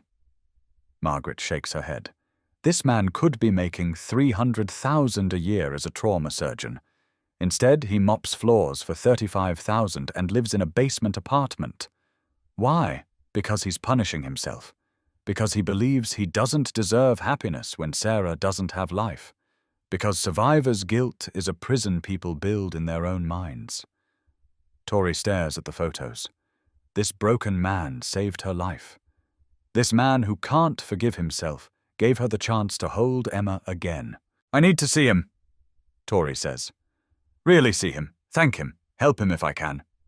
Be careful. Margaret closes the folder. Broken people can be fragile. Push too hard, they shatter. Don't push enough, they stay broken. What do you suggest? Give him purpose. He used his skills to save you. Remind him those skills still matter, that he still matters. How I have an idea, Margaret says, but it's going to require patience. Meanwhile, Noah visits Benjamin at work during his lunch break. They sit together in the basement, sharing sandwiches. Dad, everyone at school won't stop talking about you. I'm sorry, buddy. Don't be sorry. Noah tears his sandwich into careful pieces. I'm proud. You helped Emma's mom. That's good, it is good, but it doesn't change anything. Noah looks at him seriously. It changes Emma. She's not sad anymore, not scared, because her mom is okay. You did that. Benjamin has no response. His son sees clearly what he can't accept. Dad? Noah hesitates. Can Emma come over sometime? To our apartment. She wants to play, but also, I think she wants to see where we live. Why would she want to see that? Because she's my friend. And friends want to know each other. Benjamin considers. Our apartment is small, buddy. Not nice like her house probably is. She won't care. Noah's voice certain. Emma's not like that. She just wants to be with people who care about her. Okay. Benjamin ruffles his son's hair. We'll ask her mom. When she's better. Noah grins. Thanks, Dad. Then carefully. Maybe Emma's mom could come too. For dinner. To say thank you properly. You're scheming, aren't you? Noah's innocent expression is completely unconvincing. I don't know what you mean. Benjamin laughs. First time in days. His son, this 7-year-old matchmaker, is pushing him toward connection Benjamin doesn't know how to want yet. But maybe that's okay. Maybe being pushed is how healing starts. That evening, Emma draws another picture. This one she doesn't show anyone yet. It's 4 people at a dinner table eating spaghetti. 2 kids, 2 adults. Everyone smiling. At the top, my wish. She folds it carefully. Puts it in her backpack. Tomorrow, when she visits her mom again, she'll give it to her. And then, maybe possibly the adults will finally understand what the children already know. That family isn't just biology. That healing happens together. That sometimes the people we need most are the ones we don't expect. And that a janitor with gentle hands and a broken heart might be exactly what a CEO with fractured ribs and fierce determination needs. Tomorrow Benjamin will visit. Tomorrow he'll face Victoria Campbell and accept her gratitude. Tomorrow his carefully constructed walls will begin to crumble. But tonight, 2 children dream of families. And their dreams, unbeknownst to their hurting parents, are about to remake reality. Gregory Walsh sits in federal court orange jumpsuit, replacing expensive suits. His lawyer argues for leniency. The prosecution argues for maximum sentencing. Victoria Campbell sits in the gallery, arm still in cast bruises faded to yellow. The evidence is overwhelming. 3 years of embezzlement, 17 million stolen, shell companies traced, offshore accounts frozen, every transaction documented. Walsh authorized it all, covered it repeatedly, believed he'd never be caught. Then there's Thomas Reed's testimony. Hired to scare Victoria Campbell, make her drop the investigation, use force if necessary. Walsh's exact words recorded on Reed's phone. Make the problem go away, I don't care how. The problem nearly died on cold concrete. Judge Patricia Sanders, 58, no-nonsense, reviews the evidence with steel eyes. Mr. Walsh, she says, you stole from a company that trusted you. Then when caught, you ordered violence against a woman you'd known for years. A woman who was simply doing her job. What do you have to say? Walsh stands, face grey, hands shaking. I was desperate. The debt, the pressure. I made terrible choices. You made criminal choices. Judge Sanders doesn't blink. Embezzlement, money laundering, conspiracy to commit assault, obstruction of justice, the list goes on. Your Honor, please Walsh's lawyer tries. I've heard enough. Judge Sanders announces her verdict. Gregory Walsh. I sentence you to 25 years in federal prison, no parole for 10. Thomas Reed, 15 years for his participation. She bangs gavel. Justice delayed but not denied. Walsh crumples. Marshals lead him away. He looks at Tori once. No apology, just bitter resignation. She meets his eyes without flinching. Outside the courthouse, reporters swarm. Ms. Campbell. How do you feel about the verdict? Tori stands straight despite lingering pain. Justice was served. That's all that matters. Will you return to Campbell Industries? I already have. Delegated some responsibilities, but I'm still CEO. What about the janitor who saved your life, Benjamin Hayes? Tori's expression softens. Mr. Hayes is a hero. He saved my life and wants no recognition. We respect his privacy. Have you thanked him personally? I have an opportunity to do that today, Tori says, and I'm grateful for it. She leaves before more questions come.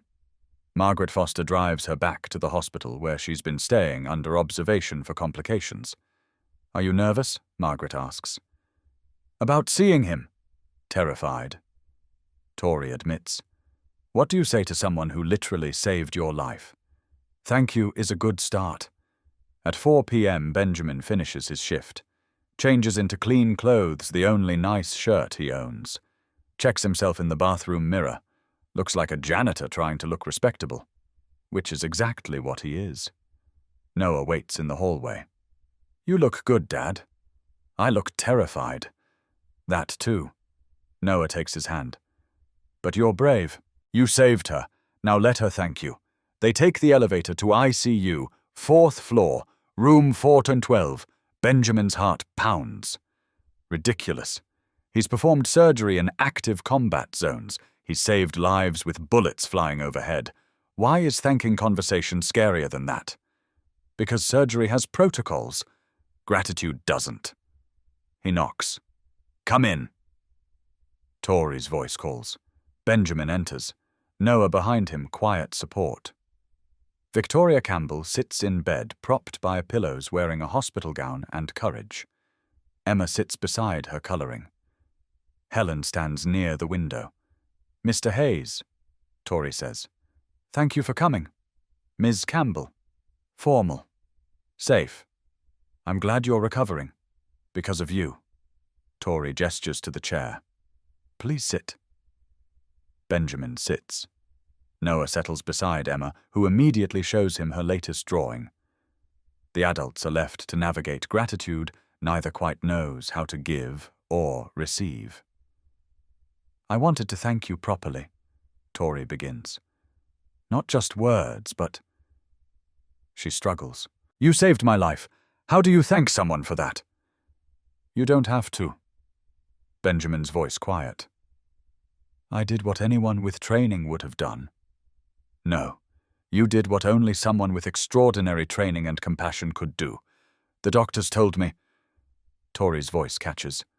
Told me I'd have died without your intervention. Emma would have lost her mother. Because of you, she didn't. I'm glad I was there. Why were you there? Tori leans forward, wincing. Why does a decorated combat surgeon work as a janitor?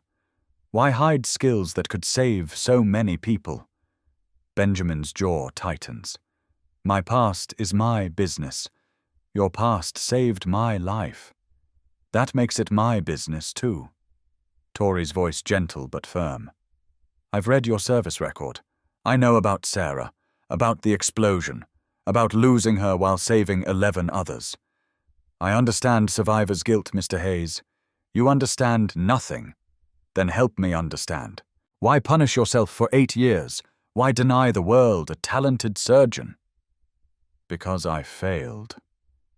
Benjamin's voice cracks. The one person who mattered most, and I failed. What right do I have to practice medicine when I couldn't save my own wife? The room goes silent. Noah's hand finds his father's. Emma watches with serious eyes. Helen speaks from the window. Mr. Hayes. I lost my husband 5 years ago. Cancer. The best oncologists in the country couldn't save him. Should they quit medicine? Should they punish themselves for not being able to cure everything? That's different, how Helen moves closer. Death isn't failure. Death is inevitable. You saved 11 people that day. 11 families didn't lose someone they loved. That's success. But Sarah would want you living. Margaret Foster enters quietly. She's been waiting in the hallway. Would want you using your gifts. Would want you happy. Benjamin stares at his hands. These hands that saved Tori. These same hands that couldn't save Sarah. I have a proposal, Tori says carefully. Not a job, not charity, a chance. I don't want hear me out. Tori takes a breath. I want to start a community health initiative, free medical care for people who can't afford it, trauma response, mental health, addiction support, services for the forgotten. That's ambitious. I can fund it. Resources aren't the problem. Expertise is. We need someone who understands trauma care, someone who knows how to save lives when everything's falling apart. Benjamin sees where this is going. No. Why not? Because I let my license lapse years ago. I haven't practiced medicine in... You practiced in my parking garage. Textbook trauma response under impossible pressure. That was emergency response, not practicing medicine. Same skills, same heart, same calling. Tori meets his eyes.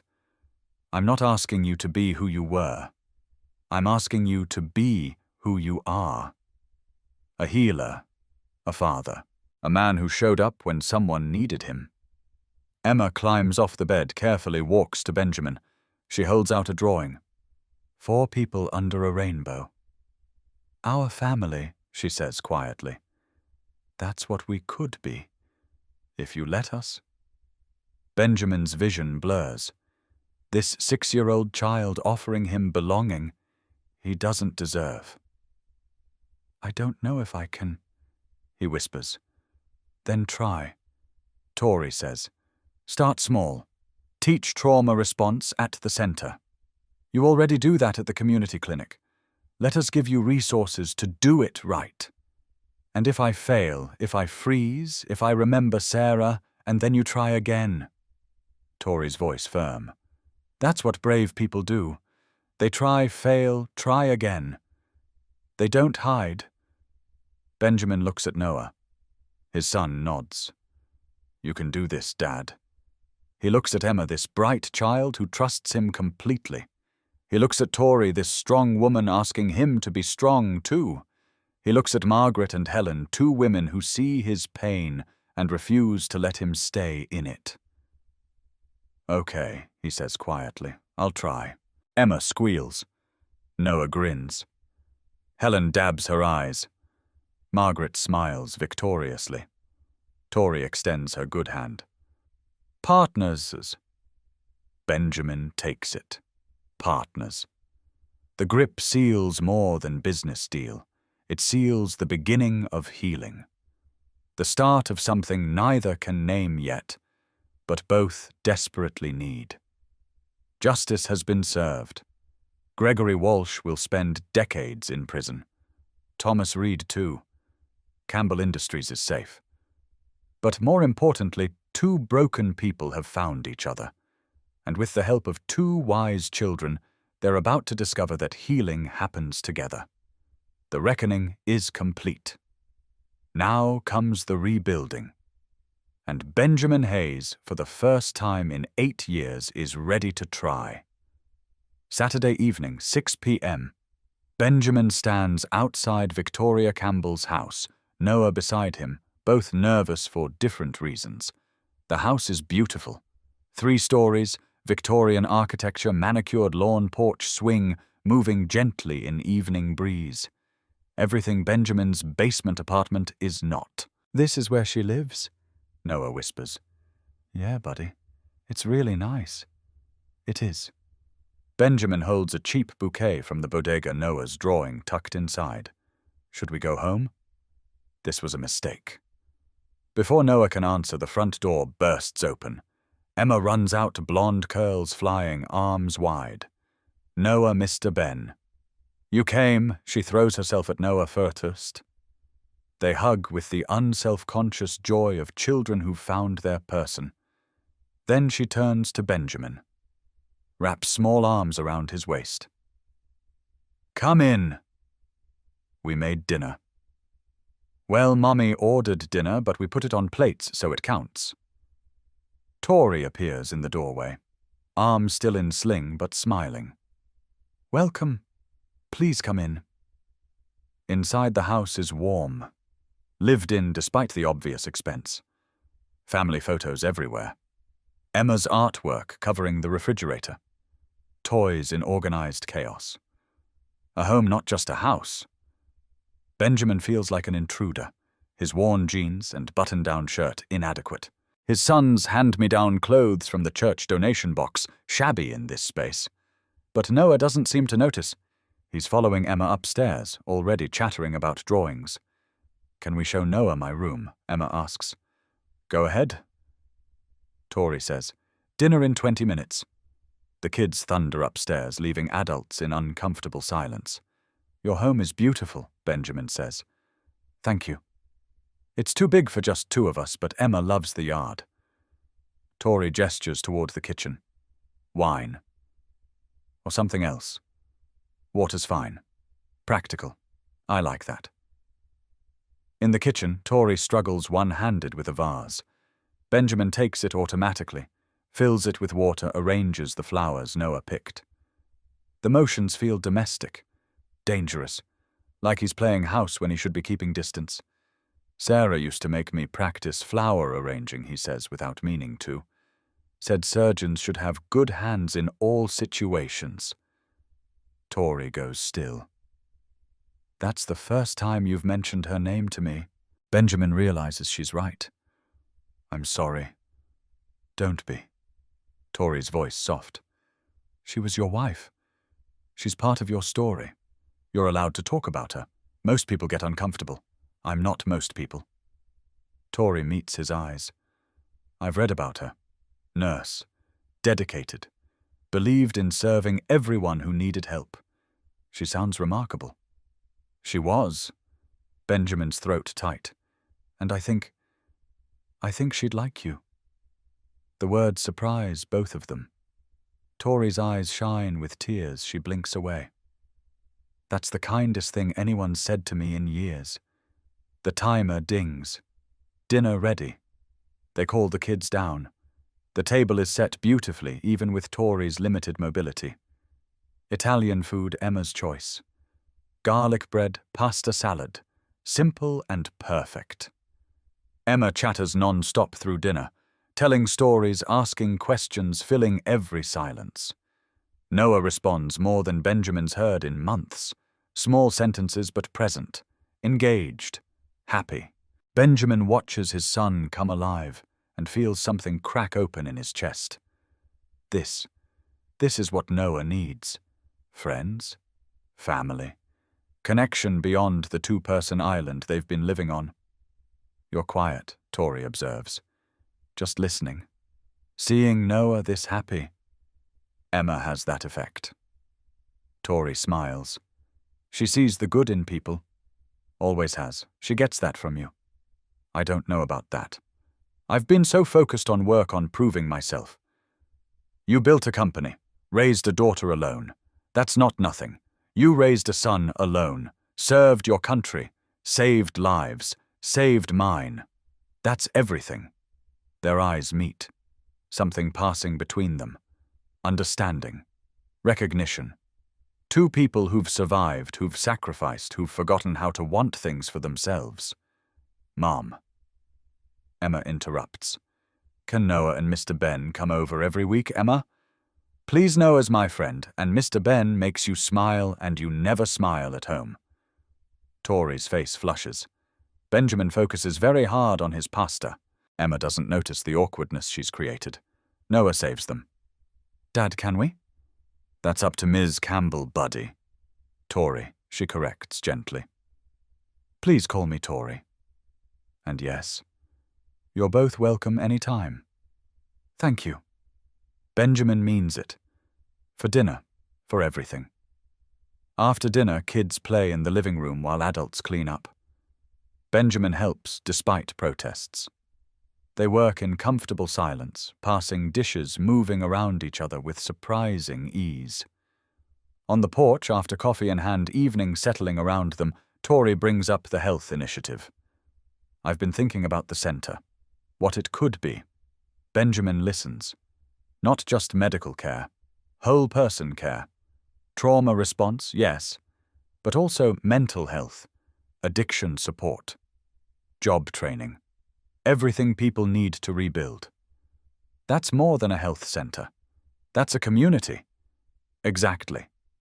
Tori's eyes light up.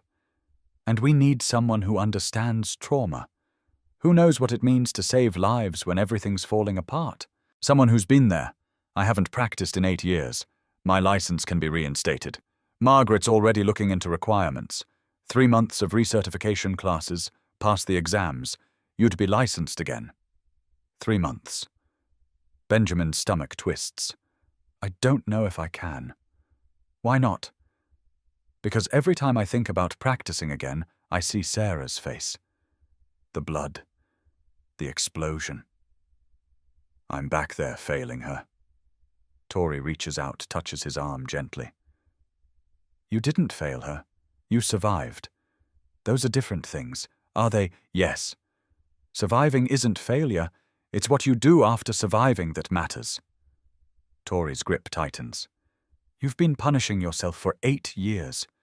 Maybe it's time to stop. I don't know how. Then let me help. Let Emma and Noah help.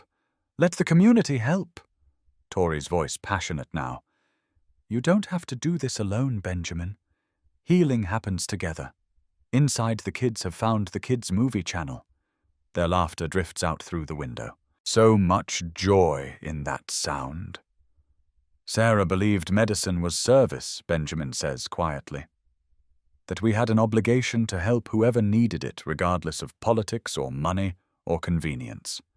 She was right. The day she died, there was a convoy to a village clinic. Vaccinations for kids. Basic supplies. She volunteered. I was scheduled for surgery. Couldn't go. We argued. Benjamin's hands grip his coffee mug. She said if we only help when it's safe, what's the point? She was right about that too. So I let her go. And the IED killed her instantly, along with 11 others. They brought the survivors back to my hospital. I operated on all of them. Saved every one. He looks at Tori. I saved 11 people but couldn't save my wife. What kind of surgeon does that make me, a human one? Tori's voice cracks. A grieving one. A father who needed to survive for his son. Benjamin hadn't thought of it that way. You survived for a reason. Not because you deserved it more than Sarah, but because Noah needed you. And maybe so Emma and I could survive too. That's not a burden, Benjamin. It's a gift. The words hang between them. Gift. Second chance. Permission to live fully instead of half alive in shadows. Okay, Benjamin says finally. I'll do it. The recertification. The center. All of it. Really, Tori's face transforms with hope. Really. For Sarah's memory. For Noah. For... He trails off. For yourself, maybe.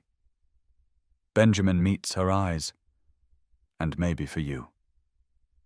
The moment stretches. Something building neither is ready to name.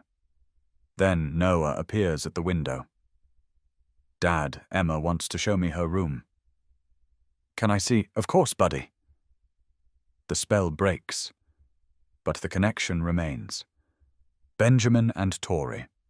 2 broken people starting to fit their fractured pieces together into something new. As they leave that night, Emma hugs Benjamin tight. Thank you for coming, Mr. Ben. Thank you for inviting us. Next Saturday, too. Benjamin looks at Tori. She nods. Next Saturday, too, he confirms. Noah takes his hand as they walk to the car. I like it here, Dad. Me too, buddy. Me too. On the drive home, Benjamin thinks about what Tori said. Healing happens together. Maybe she's right. Maybe he's been trying to carry his grief alone for too long. Maybe possibly it's time to share the weight. Sarah's photo is still upright on his dresser. When he gets home, he talks to it. I met someone, Sarah. Someone who makes me want to try again. I think you'd like her. I think you'd want me to be happy. The photo doesn't answer. But in the silence, Benjamin feels something like permission, like his late wife saying, "Live, Benjamin. Stop dying with me. Live." That night, Noah draws a new picture. 4 people under a rainbow, but this time a 5th figure hovering above them with wings. Sarah blessing the family forming below. Benjamin keeps that drawing on the refrigerator. Reminder that past and future can coexist. That loving Tory doesn't erase Sarah. That he can honor what was while building what will be. The first dinner is over, but it's the beginning of something neither expected and both desperately need. A family forming from broken pieces. And for the first time in 8 years, Benjamin dares to hope that broken might not be permanent. 2 weeks later, Tory calls Benjamin to discuss the health center. They meet at a coffee shop near the proposed location. Rundown neighborhood boarded windows, but good bones. Potential everywhere if you know how to look. "This is it," Benjamin asks. "Empty medical building. Owners willing to lease cheap for community use." Tory's eyes scan the structure. Needs work, but it's perfect. Central location, accessible by public transit, big enough for everything we need. They walk through together. Dust covers everything. Broken windows. Graffiti on walls. But Benjamin sees past the decay. Sees waiting room here, exam rooms there, trauma bay with direct ambulance access upstairs for therapy and group counseling. You're visualizing, Tory observes. Can't help it. It's what I do. Or did. Still do. Tory touches his arm. "This is who you are, Benjamin." "Doctor. Healer. You can't erase that. I tried for 8 years. How'd that work out?" "Terribly." He smiles, small but real. "But I think I'm ready to stop trying." "Good. Because we need you. I need you." Tory catches herself. "For the center. The community needs you." The air between them charges with something neither is ready to acknowledge. They break eye contact, return to discussing logistics. Over the next month, dinner at Tory's house becomes routine. Every Saturday, sometimes Wednesdays too. Benjamin and Noah show up with flowers or drawings. Emma and Noah disappear to play. Adults talk plan dream about the center and what it could become. Emma and Noah are co-conspirators now, whispering schemes, giggling over secret plans. Benjamin and Tory pretend not to notice, but they see everything. Their children are matchmaking with 6- and 7-year-old subtlety, which is to say, no subtlety at all. One evening, Tory cooks. Actually cooks. Disaster in progress. Smoke alarm going off. Benjamin rescues the burning chicken, laughing harder than he has in years. "I'm a terrible cook," Tory admits, waving a towel at the alarm. "You're a brilliant CEO. Can't be good at everything." Emma appears. "Mommy burned dinner again." "Afraid so, sweetie." "Can Mr. Ben cook?" "I can," Benjamin confirms. "Then he should cook." Emma beams like she solved world hunger. So Benjamin cooks while Tory sits on the kitchen counter watching him work.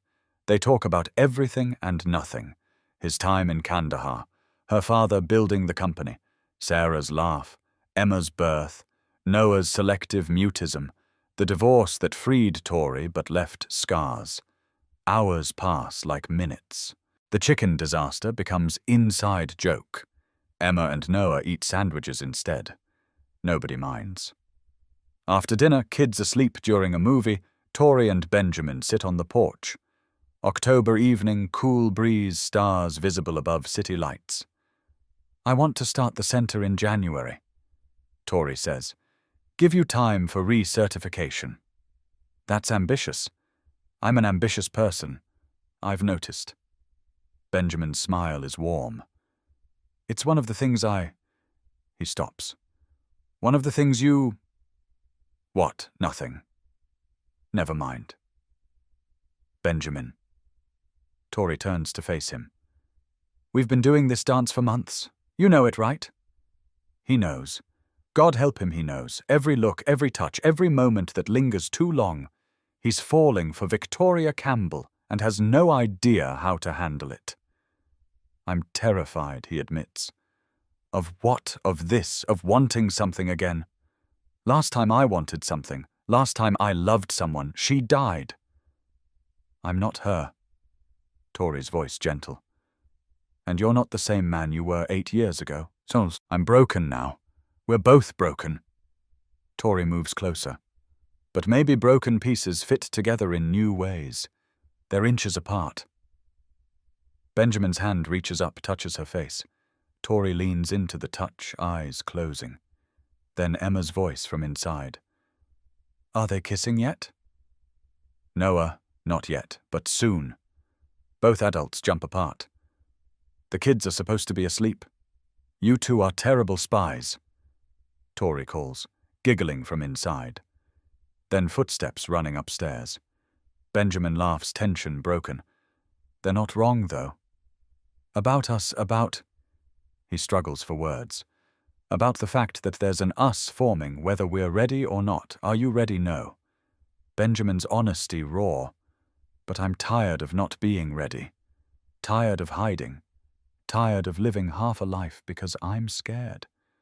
What are you scared of most? Losing you. Losing this.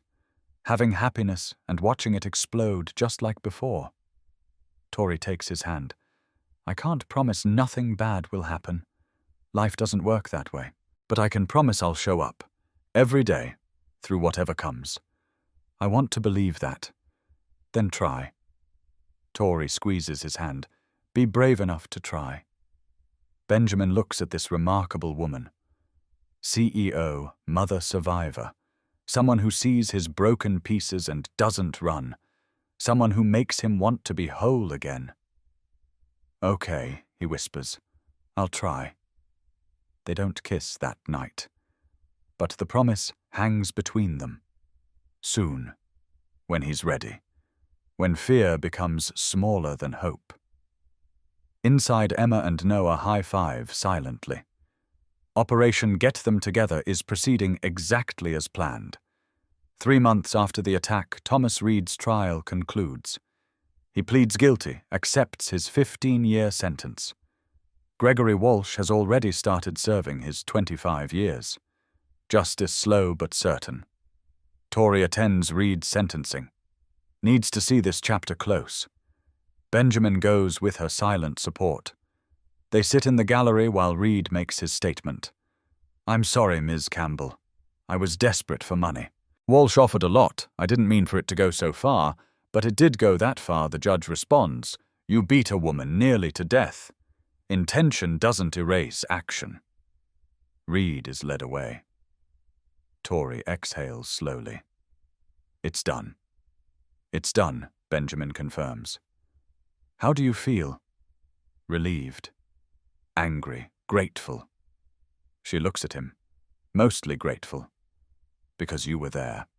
Because I survived. Because I get to build something good from something horrible. Outside the courthouse, Margaret Foster waits.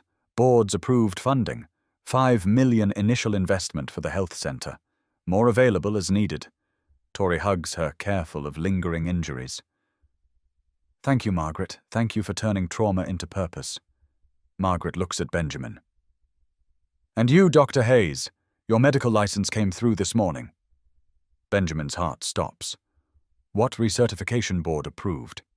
You passed every exam. Top marks across the board. You're officially licensed to practice medicine in this state. He wasn't expecting this for another week.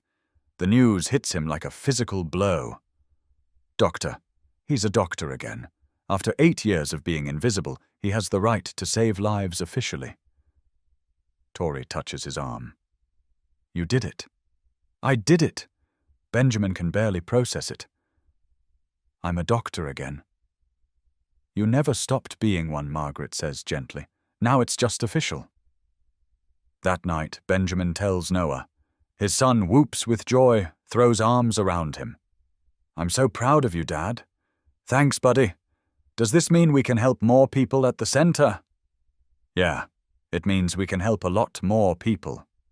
Noah pulls out a drawing he's been working on secretly. The health center building, but with people streaming in and out. Above it, my dad's hospital. Benjamin stares at the drawing. His son believes in him so completely, trusts that he can do this, be this, save people again. Can I ask you something, Dad? Anything. Do you think Mom would be proud? Benjamin's throat closes. I think she'd be over the moon, buddy. I think she'd be so proud she'd be unbearable about it. Noah grins. Will you tell her? When you talk to her picture, I will. Benjamin promises. Tonight. And he does. That night, sitting at the small table, Sarah's photo upright beside him. Benjamin talks to his late wife. I'm a doctor again, Sarah. Got my license back. Going to run a community health center. Help people who have nowhere else to go. Just like we used to do in Kandahar. Just like you always wanted. He pauses. There's someone. Her name's Victoria. Tori. She's remarkable. Strong, compassionate, driven. CEO who wants to use her resources to help people. And I think I'm falling for her. The photo doesn't judge. Benjamin never expected it to. I want your permission, he says quietly, to love her, to move forward, to stop living in the past. I need to know it's okay. Silence, but in the silence Benjamin feels peace. Feels like Sarah's saying what he needs to hear. Live Benjamin. Love. Be happy. Honor me by being whole. He places the photo gently beside Noah's drawing. His past and his future side by side. Both honored. Both loved. Both possible. The next evening, Tori invites him over. Just the two of them. Emma's at a friend's house, Noah with his babysitter. Adult time. Intentional. Benjamin arrives nervous. Flowers in hand. Tori answers the door in casual clothes, hair down, beautiful in ways that make his chest ache. Come in, I made dinner. You cooked, God no, but I got really good takeout and transferred it to nice dishes. That counts, right? Absolutely. They eat on the porch, watching sunset paint the sky orange and pink. Talk flows easily now. Months of friendship building toward something more. After dinner, wine in hand, stars emerging. Tori says what they've both been thinking. I don't want to just be your friend, Benjamin. His heart pounds. What do you want, this? Tori gestures between them. Us. Whatever we're becoming. I want to stop pretending we're just colleagues or friends when we both know it's more. I'm scared, he admits. I know. Me too. Tori sets down her wine. But I'm tired of being scared. Tired of letting fear decide what I do. I want to choose joy for once. Choose possibility. Choose you. Benjamin stands, pulls her up with him. They're close now, breathing the same air. His hand finds her waist. Hers touches his chest, feels his heart racing. I haven't kissed anyone since Sarah, he confesses. I haven't wanted to kiss anyone in years. Tori's voice barely a whisper. Until you. Then he does. Bridges the distance. Kisses her gently, testing, asking permission. She answers by kissing him back deeper. Sure. 8 years of loneliness melting away. 2 broken people finding wholeness in each other. When they break apart, both breathless, Benjamin laughs. Wow. Yeah, Tori grins. Wow. So we're doing this. The kids are going to be insufferable about it. Oh, absolutely. Tori laughs. They've been scheming for months. They'll think they're responsible. They kind of are, Benjamin admits. Without Emma running to me that night, without Noah opening up around her, we wouldn't be here. Then thank God for wise children. Tori kisses him again, this time less tentative, more certain. This is happening. They're happening. That night, driving home, Benjamin calls Noah's babysitter to check in. Everything's fine, she reports. He's drawing. Happy. Tell him I'll be home soon, and that I have good news. When he gets home, Noah's still awake, waiting. Dad, you're smiling really big. What happened? Benjamin sits beside his son. I kissed Tori. Finally, Noah launches himself at his father. I was wondering when you'd do it. You were Emma, and I have been waiting forever. We even made a chart. A chart of when we thought you'd kiss. I said tonight. Emma said next week. I win.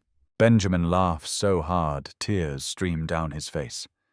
His son, this matchmaking genius. What am I going to do with you? Love me and be happy. Noah says it simply. That's what Mom would want. Out of the mouths of babes. Always. Forever. The wisdom Benjamin needs when he needs it most. That night he sleeps better than he has in 8 years, because he's not alone anymore, because broken pieces have found each other, because love, it turns out, is possible even after tragedy, especially after tragedy. Tomorrow he starts recertification classes. Tomorrow he becomes Dr. Hayes officially. Tomorrow he builds a new life.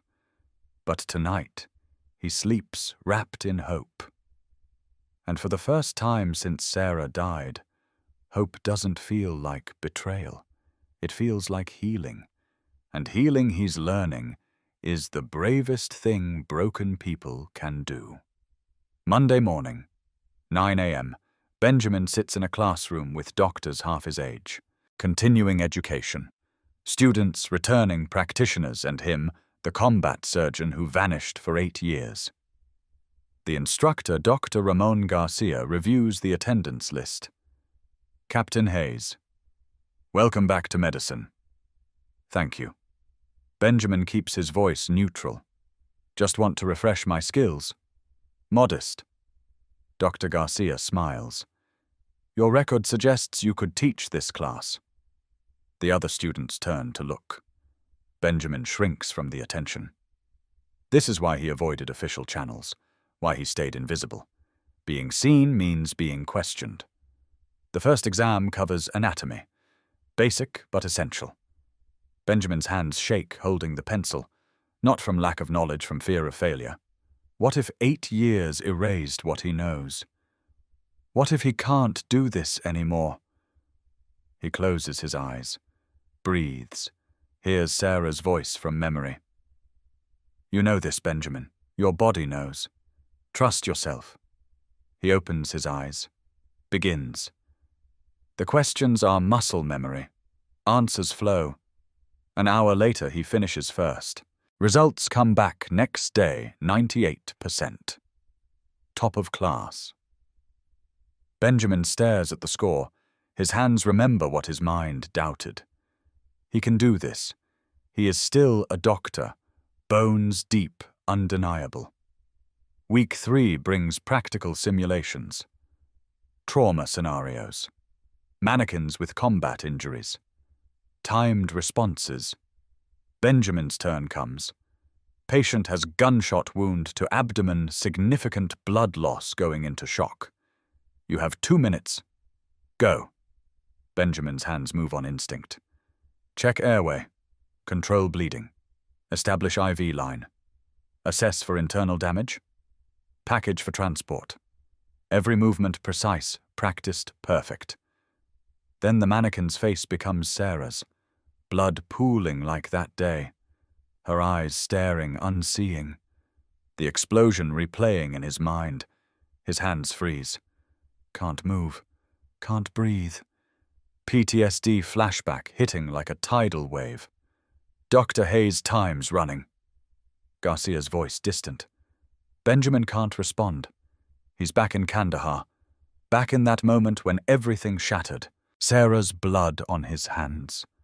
Her last breath. His failure. Stop clock. Everyone out. Garcia clears the room. Benjamin sits on the floor, head in hands, gasping. The flashback recedes slowly, leaving him shaking and ashamed. His phone rings. Tori. As if she sensed he needed her. "Hey, how's training?" Benjamin tries to answer. "Can't." His voice breaks. "Ben, what's wrong?" Had a flashback. During simulation. Saw Sarah. Couldn't finish. Tori's voice gentle, immediate. "Where are you?" "Classroom. Everyone's gone. I'm alone." "Stay there. I'm coming." "You don't have to." "I want to." 20 minutes. She hangs up. Benjamin sits in the empty classroom feeling like he failed again. Can't even complete a simulation without falling apart. How is he supposed to save real patients? Tori arrives in 15 minutes, not 20, finds him still on the floor.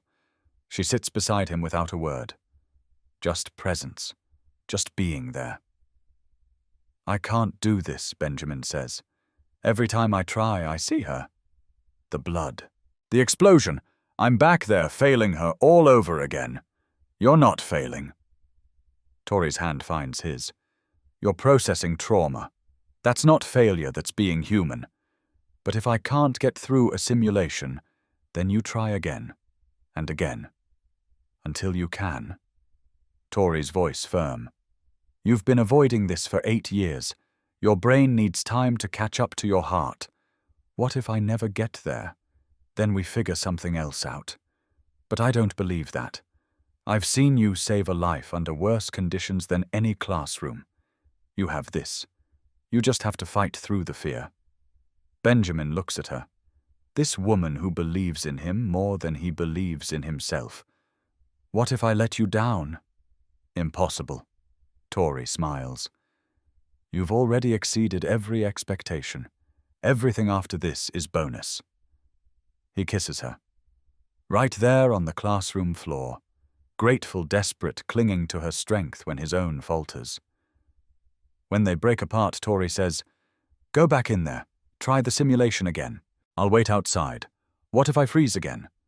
Then you try tomorrow, but try today first." Benjamin stands, shaky but determined. He finds Dr. Garcia in the hallway. "Can I attempt the scenario again?" Garcia studies him. Most people would quit after a flashback like that. "I'm not most people." "No, you're not." Garcia opens the door. "Whenever you're ready." Benjamin enters. The mannequin waiting. Same scenario, same 2-minute clock. But this time Tori's words echo. Fight through the fear. The clock starts. Benjamin's hands move. Check airway. Control bleeding. IV line. Assessment. The mannequin's face starts to blur into Sarah's. But he doesn't stop. Doesn't freeze. Pushes through the memory. "You're not Sarah," he tells the mannequin. "You're someone who needs help. And I'm going to help you." He finishes the scenario. 90 seconds. Perfect technique. The clock stops. Garcia nods. "Welcome back, Doctor." Benjamin exits, finds Tori waiting. She sees his face, knows immediately. "You did it, I did it." She hugs him hard. "I'm so proud of you. Couldn't have done it without you." "Yes, you could. But I'm glad you didn't have to."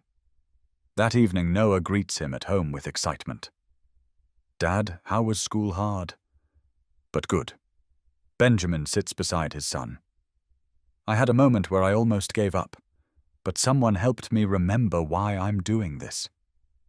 Tori, "Yeah, and you, and everyone who believed in me." Noah pulls out a drawing. Dr. Dad saving people. Stick figures, crayons, pure love in every line. This is for the center, for your office. So you remember you're a hero. I'm not a hero, buddy. You are to me. Noah's voice certain. And to Emma. And to her mom. And to all the people you're going to help.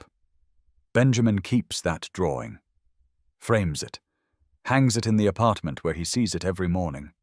Reminder of why he's fighting through the fear. Why failure isn't an option. why being brave matters. The recertification program continues. 10 more weeks. Exam simulations, practical training. Benjamin passes everything. Not always easily, not without moments of panic, but he passes. Tori comes to every major exam, waits in the hallway. Her presence alone is enough. Knowing someone believes in him, knowing he's not alone in this fight. 3 months after that first day, Benjamin receives official notification. Medical license reinstated. Dr. Benjamin Hayes certified to practice medicine in the state. Full privileges, no restrictions. He stares at the license. His name, his credentials, the right to save lives officially restored.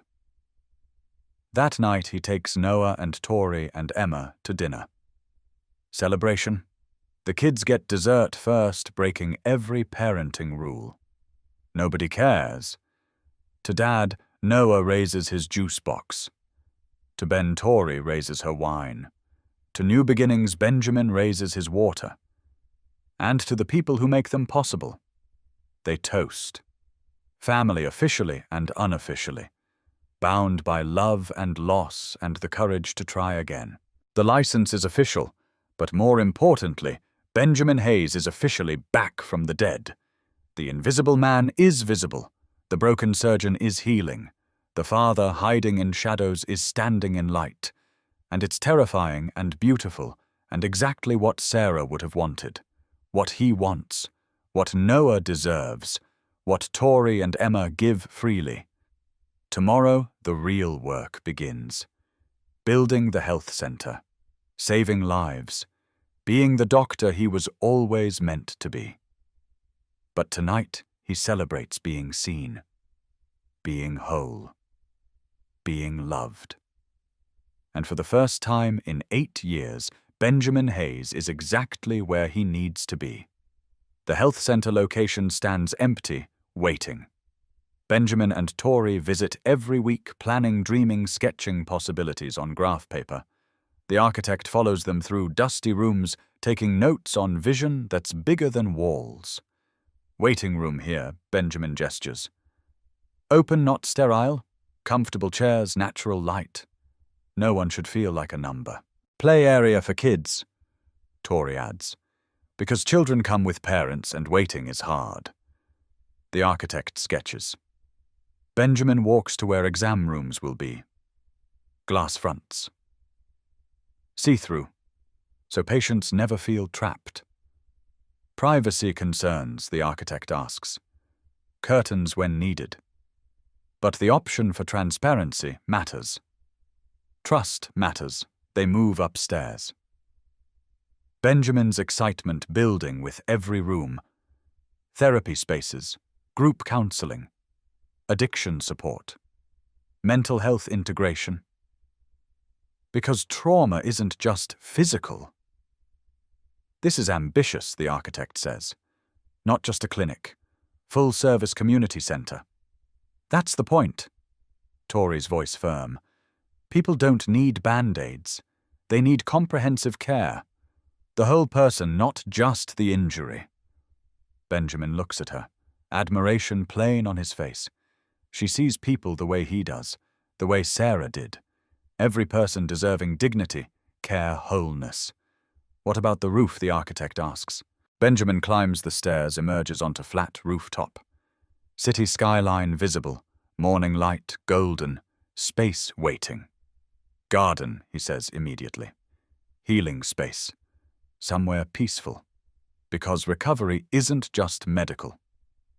The architect nods, sketching faster. This is good, really good. After the architect leaves, Benjamin and Tori stand on the roof. Wind carries city sounds. Below them, the neighborhood that will be transformed. You're building something beautiful, Tori says. We're building something beautiful. Benjamin corrects. This is as much yours as mine. No, this is your vision.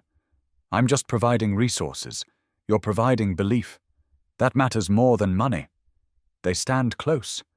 Not quite touching, but orbiting each other like binary stars. After the first kiss weeks ago, they've been careful. taking it slow, both aware that moving too fast could shatter something fragile. But careful is getting harder, Benjamin Torrey says. What are we doing? Building a health center. You know what I mean. He does. Can I be honest? Always. I think about you constantly. When I'm not with you, I wish I was. When I am with you, I don't want to leave. His voice drops, but I'm terrified of what that means. Because of Sarah, because I don't know how to do this. Be with someone, love someone, without waiting for tragedy. Torrey touches his face. I can't promise tragedy won't come. Life doesn't work that way. But I can promise I'll be here for whatever comes, good or bad. I'm all in, Benjamin. I don't deserve— Stop! Torrey's voice sharp. Stop saying you don't deserve happiness. You've paid enough penance. Sarah wouldn't want this. The guilt, the self-punishment. She'd want you living. How do you know what Sarah would want? Because I'm a mother. And if something happened to me, I'd want Emma to remember me with joy, not guilt. I'd want her to live fully, love completely, be happy. Sarah would want that for you too.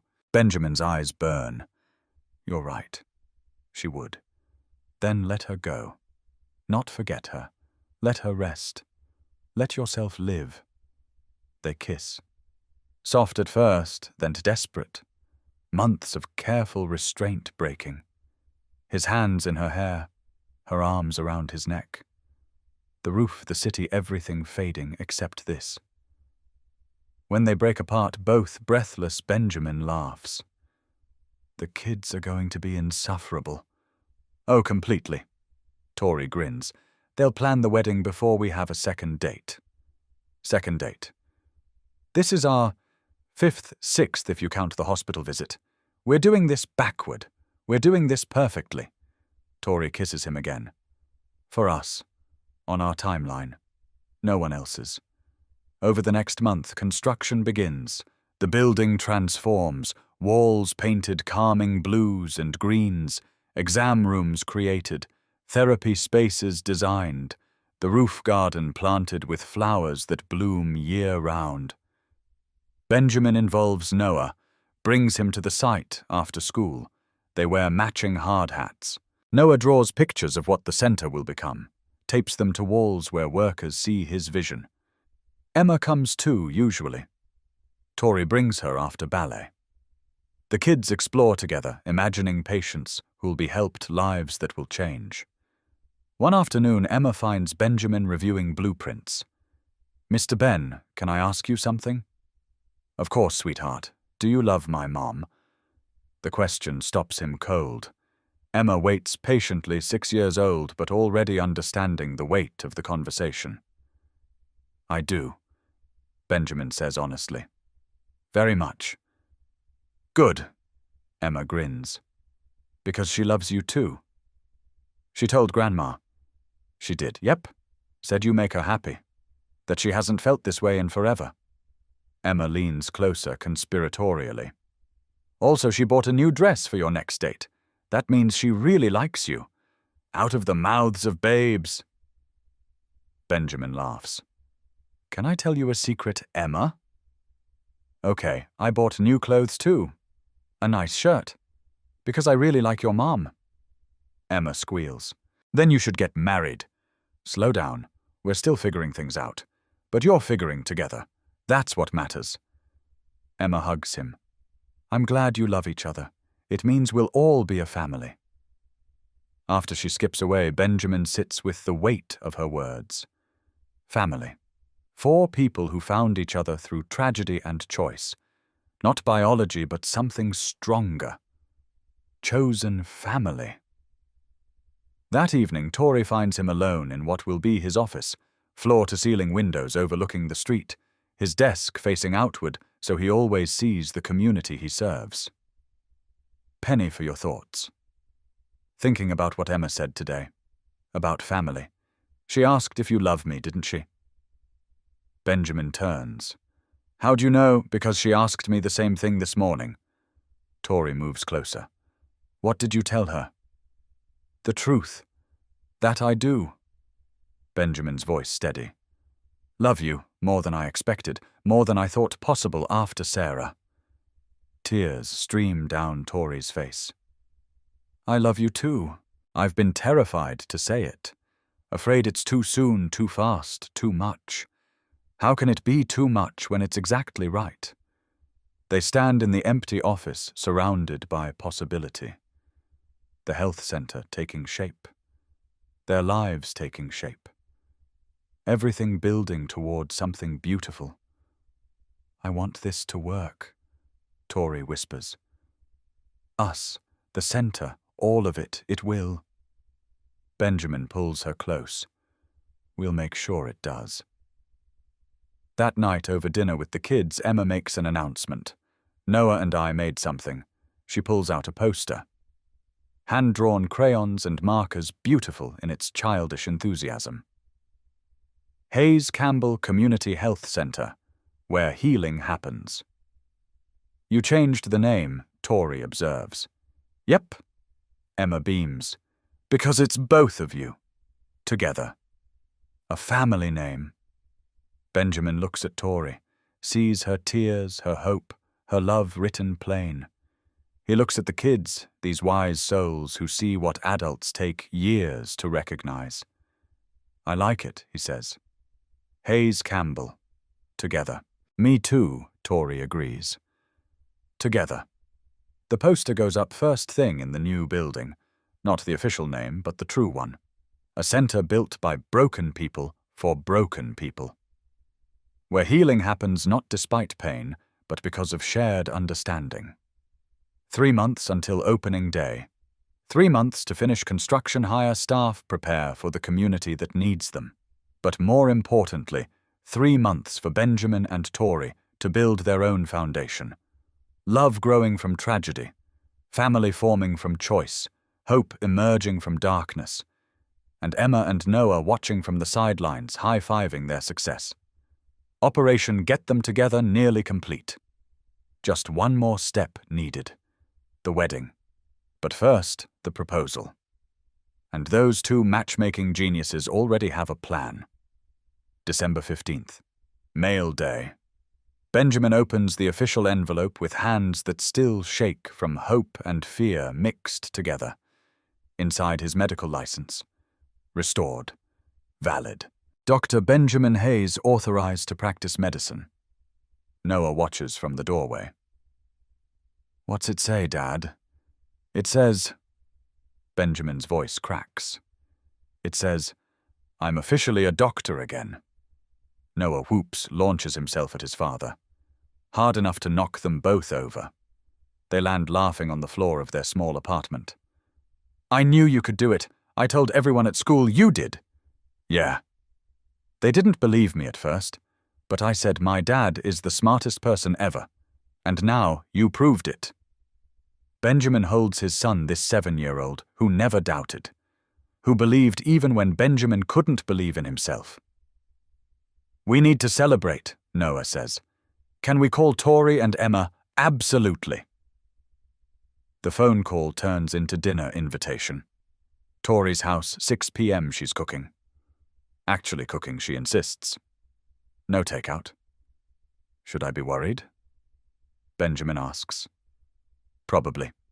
But it's the thought that counts. That evening they arrive to find Tori in the kitchen surrounded by smoke and chaos. The smoke alarm screams. Emma stands on a chair waving a towel. Mom burned the chicken again. I didn't burn it. I overcooked it. Significantly. Tori turns flour in her hair, looking adorable and flustered. Benjamin crosses to her, takes the smoking pan, sets it aside. Then he kisses her forehead. You tried. That's what matters. I wanted tonight to be special. It is special, because we're together. Emma jumps down from her chair. Can Mr. Ben cook instead? I'll handle it. Benjamin rolls up his sleeves. Tori, sit. You're the guest of honor. I'm the host who burned the chicken. Sit. She sits, watches him work. Efficient movements, salvaging what he can, improvising the rest. Noah helps washing vegetables, setting the table. Emma provides commentary. Dinner ends up perfect despite the rocky start. Baked chicken, redone roasted vegetables. Garlic bread. Simple and warm. During dessert, store-bought cake because no one's risking baking. Tori makes a toast.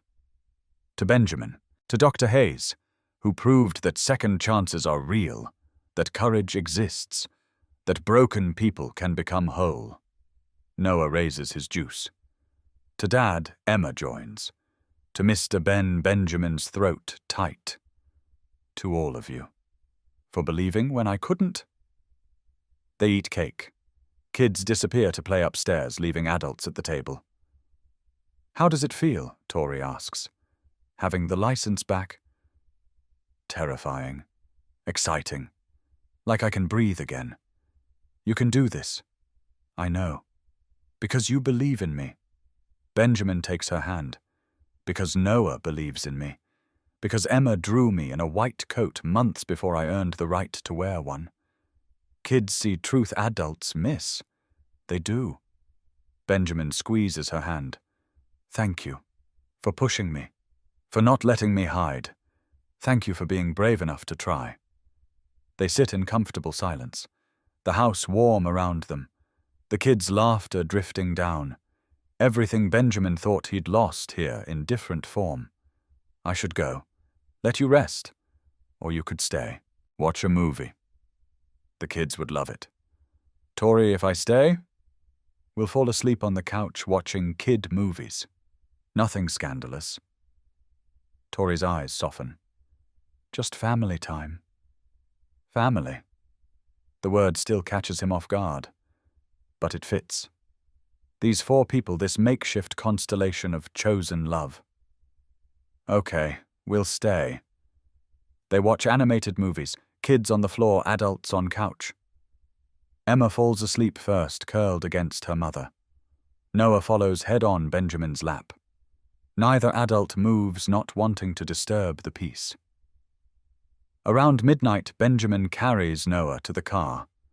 Tori walks them out, Emma sleeping in her arms. This was perfect, Tori whispers. It was. Same time next week, wouldn't miss it. They kiss goodnight. Soft, sweet, full of promise. Then Benjamin drives home with his sleeping son and a heart that feels 3 sizes larger.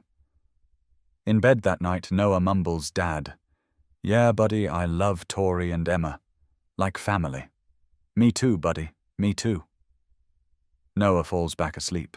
Benjamin lies awake, staring at the ceiling. He loves Tori. He loves Emma.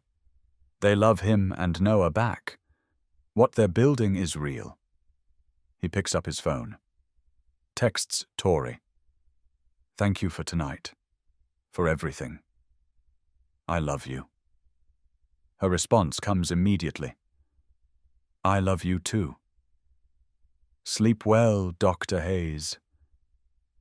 Dr. Hayes, his new old identity. The man he was evolving into the man he's becoming. Surgeon and janitor and father and partner all at once. Sarah's photo watches from the dresser. Benjamin talks to her like he does every night now. I got my license back, Sarah. I'm a doctor again. And I'm in love. Her name's Victoria. I think you'd like her. Actually, I know you would. The photo doesn't answer. But in the silence, Benjamin feels peace. Feels like Sarah saying, good. Be happy. Live the life I can't. He falls asleep, wrapped in gratitude. Tomorrow, the center work continues. Tomorrow, he moves closer to opening day. Tomorrow, he lives the life he thought he'd lost forever. But tonight, he rests. Held by love, hope, and the belief that broken can become whole. That endings can become beginnings. That sometimes, just sometimes, tragedy is the doorway to grace. And Benjamin Hayes, doctor and father and man who learned to hope again, steps through that doorway without looking back. January 15th. Opening day. Hayes Campbell Community Health Center stands ready. Fresh paint. New equipment.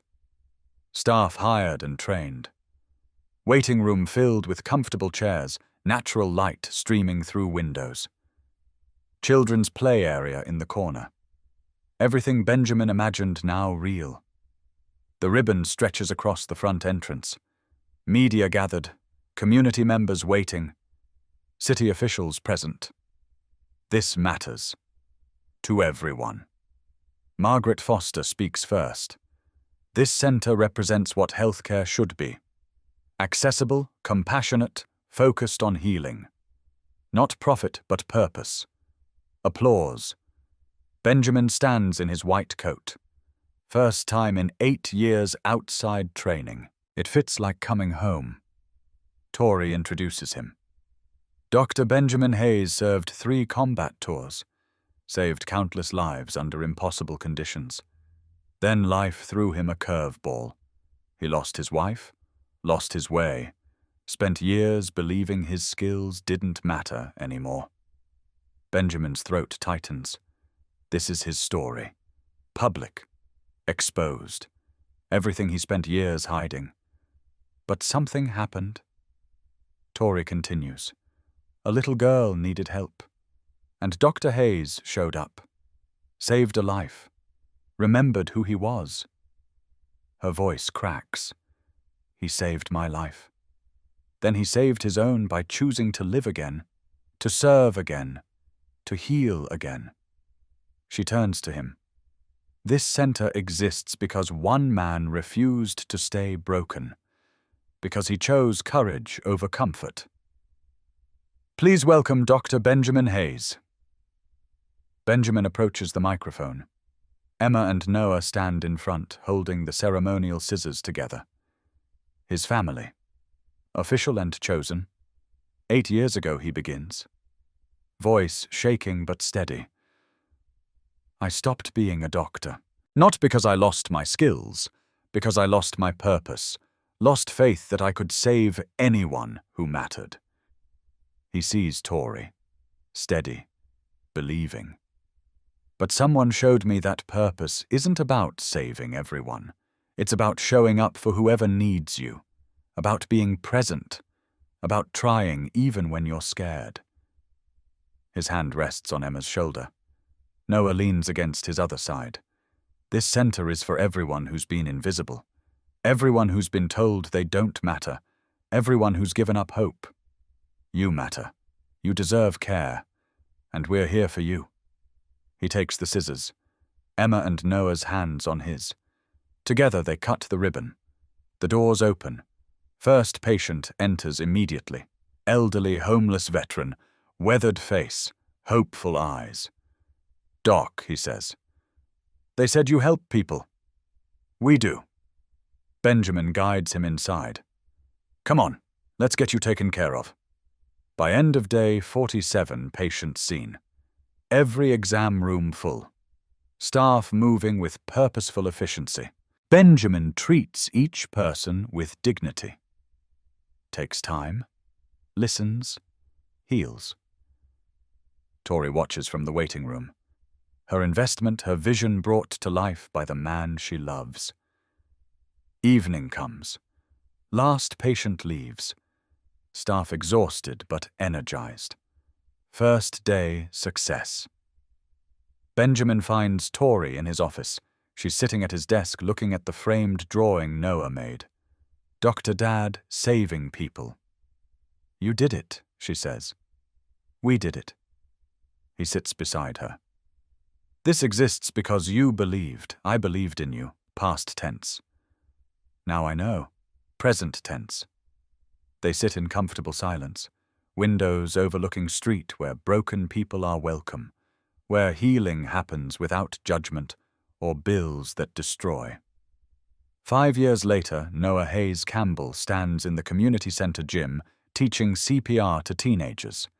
Just like his dad taught him years ago. He's 12 now, confident, kind. Words flowing easily where once there was only silence. Emma Hayes Campbell, 11, sits at a table helping elderly patients fill out insurance forms. Leadership in her blood, compassion in her heart, already planning to follow her mother into business, or her father into medicine, or both. In the doorway, Benjamin and Tori watch their children serve their community. pride overwhelming, Tori's still CEO, but works reasonable hours. Benjamin runs the center, now expanded to 3 locations across the city. They've treated over 50,000 patients, changed thousands of lives, proved that healthcare with compassion works. They've added a 4th member to the family, 3-year-old Lily, who currently naps in the center's daycare. Blonde curls like her mother, serious eyes like her father, already showing signs of being as wise as her older siblings. "They're going to change the world," Tori whispers. "They already are," Benjamin replies. "Look at them." He gestures to Noah, patiently demonstrating chest compressions, to Emma carefully explaining forms, both children becoming who they're meant to be, all because a broken surgeon chose to save one woman's life, because a CEO believed in second chances, because 2 lonely kids pushed their parents together, because love, it turns out, really does heal everything. On the center wall hangs a plaque, in memory of Lieutenant Sarah Hayes, RN, who taught us that healing is about service, that courage is about showing up, that love never dies, it transforms. Below it, Sarah's photo in uniform, smiling. She's become the center's patron saint. Not forgotten, celebrated, her sacrifice honored by the lives saved in her name. Benjamin touches the plaque every morning. "Thanks for sending me, Tori. Thanks for Noah. Thanks for teaching me it's okay to move forward." And sometimes in quiet moments, he swears he feels Sarah's approval, a warmth, a peace, knowing he honored her memory by living fully, by loving completely, by being the man she believed he could be. Tori finds him there often, hand on Sarah's photo. She wraps arms around him, rests her head on his shoulder, never jealous, only grateful, because Sarah's love shaped the man Tori loves. And that's beautiful. That's grace. That's how family works. Expanding, including honoring all who came before. Sometimes the people who save us aren't the ones we expect. Sometimes they're invisible until the moment we need them most. Sometimes they're janitors with hidden skills, CEOs with wounded hearts, children with matchmaking schemes. Sometimes they're ourselves finally brave enough to try again. This story began with a desperate child, a hidden hero, and an act of violence. But it became about so much more, about choosing life after loss, about building family from broken pieces, about believing that second chances aren't just real, they're sacred. Benjamin and Tori didn't get a fairy tale. They got something better, a real love forged through trauma, strengthened by honesty, deepened by patience. They got kids who saved them as much as they saved the kids. They got community that became family. They got morning coffee and homework battles and ordinary miracles. They got home. If this story touched your heart, don't let it end here. Let it remind you that healing is always possible. That love comes when we're finally ready to receive it. That sometimes the hardest chapters lead to the most beautiful endings. Subscribe to our channel and join the Soul Lift Stories family, where we believe in second chances in love that heals in ordinary people doing extraordinary things. Share this with someone who needs hope, someone who's hiding, someone who's forgotten they deserve happiness. Because maybe somewhere there's another Benjamin waiting to be brave, another Victoria waiting to trust, another Emma and Noah ready to change the world. Hit that like button if this story moved you. Share it with someone who needs to hear it today.